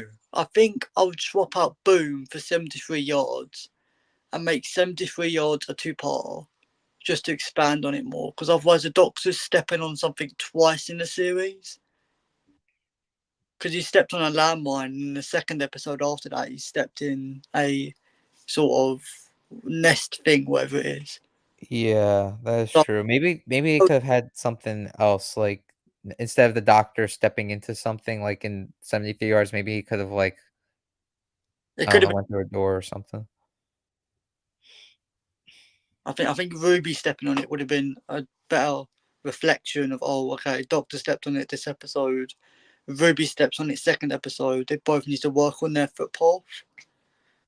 I don't know, but I would have made 73 yards a two-parter because Boom is like it's either you make Boom a two-parter or you make 73 yards a two-parter. You can't have both. Or you take the Bridgerton episode out and make both two-parters. And then that would lead. I think 73 yards would be four-parter like Utopia, and that's when the Trickster could probably come in, or the Devil called I think it's Jinx, her name is, can come in, and that's when she starts like rewriting time, and then yeah. Nice. I think you could actually take out Space Babies. And you can make Devil's Cord the first episode and then make Boom a two-parter and then you can make 73 yards a two-parter. I think And 73 then yards definitely needed a two-part. um yeah, I could see that. Um did you like the way everything ended in a mystery? Because I know some people had a problem with like there's no sort of resolution. Like I mean, it was Ruby. We know it's Ruby, but no one's. I think no one's figured out what that person said to scare off everyone. yeah, but some people had a problem with like why did everything happen? What did the doctor step into? Why did the loop end? You know what I mean? Some people had a problem with there being like no explanation to everything. And me personally, I like how everything ends in like up to interpretation. I Um, I get it now. I do think you think I get 73 yards now. what do you mean? So the voice that makes everyone run away, I Yeah. think wrong people. So the voice is activated and it makes that person run away, but it's only meant to be activated to one person. So every time it's activated by different people, they then run away because it's only meant to be for one person. So Um, they're saying that sort of spell to make them run away and turn against that person. it's definitely some sort of spell. Uh, it's worked on multiple people though. Like it made all Saying of Unit run away. What was that? it's meant to work on one person, but they keep mistakenly have loads of different people go to it. But the spell is only meant to be on one person. I think I cracked it now. Oh, maybe, yeah. Yeah, you should, yeah, if you feel like you had, like, a full thing about maybe you should, like, make a video, um, if because a lot of people are trying to figure it out right now on Really YouTube stuff. think What's that? It's the only thing I can think of that it's gonna like actually be. Um, Because when they go up to it, they run away, and the same happened with that president person. yeah, So it's the got to be a prime spell minister. where it had to be like mistakenly go into it. Spell was said to them, and then they ran away. That's I don't know. Yeah, it's possible that there's like there's nothing really confirmed. So, um, yeah, you could be right on that. You should make like a video or like a community post on your channel about it, or You're like a fan. welcome to credit my idea in your new video. What's that? You're welcome to credit my idea in your new video. No, I'm not taking your idea. I don't. If I do accidentally like say something like that, or maybe I'll mention, I'll give you credit for sure. But I don't. That's all you, man. Maybe you can make like your own video about it or something, or like a fan film or something, or like you make animation stuff. So maybe you Yeah. could do like a theory about it with your animations. It's the only thing it could be, though, isn't it? Um, Because obviously they're saying a spell, the person runs away, everyone's going up to it mistakenly, and they run away. I it's think definitely some sort of spell or some sort of thing. the person didn't turn on Millie, so I What's don't, that? because everyone turned on Millie Gibson. And the president never turned on Millie Gibson. Did that person then say a different spell that was less like hurtful? I don't know. I Now don't know. now Yeah. that doesn't make sense, does it? There's a little What's plot. that? Well, oh, you cut out a little bit. What did you say? There's a little plot hole in the episode now. Because Um, if it is the same spell, then that president didn't turn on Ruby Sunday. Is what I'm saying. oh, he But did. Yeah, he ran away from her. yeah, but no one else ran away from her. They didn't want her in their life. Yeah, the whole thing was like Susan Twist in the beginning of the episode ran away from her. The guy in the bar ran away from her. Her mother ran away. Yeah. They all ended up running away. And they all have a problem with Ruby once they talk to the old lady. Hmm. I don't know what the old lady would. It must have been a spell, because if it was something to do with like what the old lady said, then they would have rung the police or something. Like It's some it's some sort of spell where it makes you hate Ruby. if it was something serious, then they would have rung the police and said, like, look, like this person murdered someone, or they stole or something, or they killed a puppy. Like, I don't know what it could have been. And that Um, thing with Russell T Davis's scripts this series, it just would have been better with like a final draft. I, yeah, I don't know. I like how it ends in like a type of mystery and like no real answers because it's like it's either he's gonna explore it in another episode or he's gonna leave it up to the audience to theorize about like what exactly happened in the episode. And I that's what many people are doing right now. if I'm honest, What's that? I think it's only going to be a one-off. Probably, yeah. That's probably gonna be the case, but it has something to do with Susan Twist too, because like it's probably gonna be brought up that Ruby remembered seeing her in 73 yards when we get to the finale. Because Susan Twist being in every episode as some sort of background character, that's gonna be definitely She's on a addressed. she's got a What's period that? on a contract of 8 episodes. She's on contract for 8 episodes? Yeah, she got to sign a contract for starring 8 episodes somehow. They got to Uh, squeeze in. oh, wow. Um, yeah, I don't know. Is she a famous actress in the UK, Susan Twist? I've never heard of her. No, I've never heard of her. She probably is, but I don't recognise her. Yeah. Yeah, I don't know what the deal with her character is. That's another thing in the finale. Her character is probably gonna be revealed as some sort of bad guy, working for the trickster or something. That's what Um, playing with here. but what was I say? Crap, I forgot. What we were talking about the finale. Oh yeah, and so is that all you would do with the season one? All you would do differently? Yeah, yeah. Gotcha, gotcha. Yeah, I mean, Um, yeah, I definitely like a lot of the ideas. So you said you would make 73 yards a two-parter, Yeah, um, Boom a two-parter, possibly, yeah. right? And and you would make the finale. What was it with the finale you would do? I would have expanded on 73 yards. Gotcha, gotcha. Yeah, I think for me, first off, 60th anniversary. I don't know if you feel like this, but I feel like it should have been a multi-doctor story. Yeah, I did feel it was a bit what's the word? It's a bit selfish of Russell T Davies to write about his series. Yeah, it felt like a celebration of the first Russell T Davies era. It didn't feel like a 60th anniversary, except in the Yeah, giggle. yeah, The giggle was the only one that felt like a 60th anniversary. Um, definitely. because yeah, they just focused on Donna's family in the first special.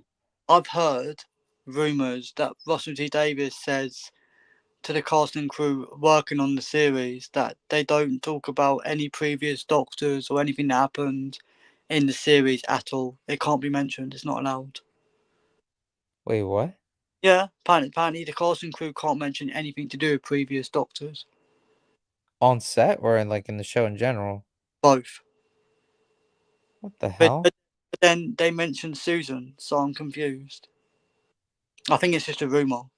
I think that's a I don't think that's true because yeah, because they mentioned Susan and Donna's Donna's coming back, or not Donna, Rose is coming back, her daughter in the finale. Yeah. So I don't think that's 100%, or maybe it is true. I don't know. I hope that isn't the case. I would like an occasional reference to Sarah Jane or Rose or Amy or But they mentioned Rose, but then there was a rumor going around that Russell T Davies said that they don't mention anything going on previous Doctor wise in sets, like when they're on set or anything. if that's the case, that's really dumb. Oh Yeah. no, oh, also Mel is gonna be in the finale too. Oh yeah, I forgot about that. Yeah, Mel's gonna be in the finale, so that's not 100% true too. So, um, but what was I gonna say? Yeah, and for the 60th, I like the idea of the 14th Doctor being David Tennant. Like you said, make the 14th Doctor different from the 10th Doctor. I'd still make it feel like I feel like there needs to be a nice balance. You know what I mean? I think his Um, accent should have came out. That would have been quite neat. If it is his last ever time, I think it would have been quite cool if he had his Scottish accent. yeah, that would have been pretty cool. I agree with that. And it must be hard on David Tennant to keep using an English accent when he isn't actually like, London. He's more Scottish. Yeah, I'm sure that is pretty No, tough. I'm sure it hurts his vocals a little bit after a little while. Yeah, I'm sure. Um, well, lucky he only had to do it for 3 episodes, but he does a lot of work on Big Finish too, so he has to still use that accent. But, Yeah. I think his accent's definitely changed a lot since he first starred in Doctor Who. Like you can tell, like his voice has got, I think, deeper. I'd say. definitely, yeah, his voice is definitely deeper from when he first started. So, I guess that's like a change on the 14th Doctor. All regrets from having kids. Yeah, it's all that What's stress. that? It's all that stress from having kids. Yeah, definitely. He had to Yeah, have he has like 5 kids. yeah, so I'm guessing he had to have more of a stern voice, so his voice has got deeper. All the stress from kids and fame. But, what was it? Yeah, so, yeah, I would make the 60th, I would make that a multi-doctor story, bring back any doctor between 8 and 12 that would wanna come back. Well, I wouldn't bring back Jodie because I feel like it would be too soon, and it also yeah, I feel like it would just be too soon.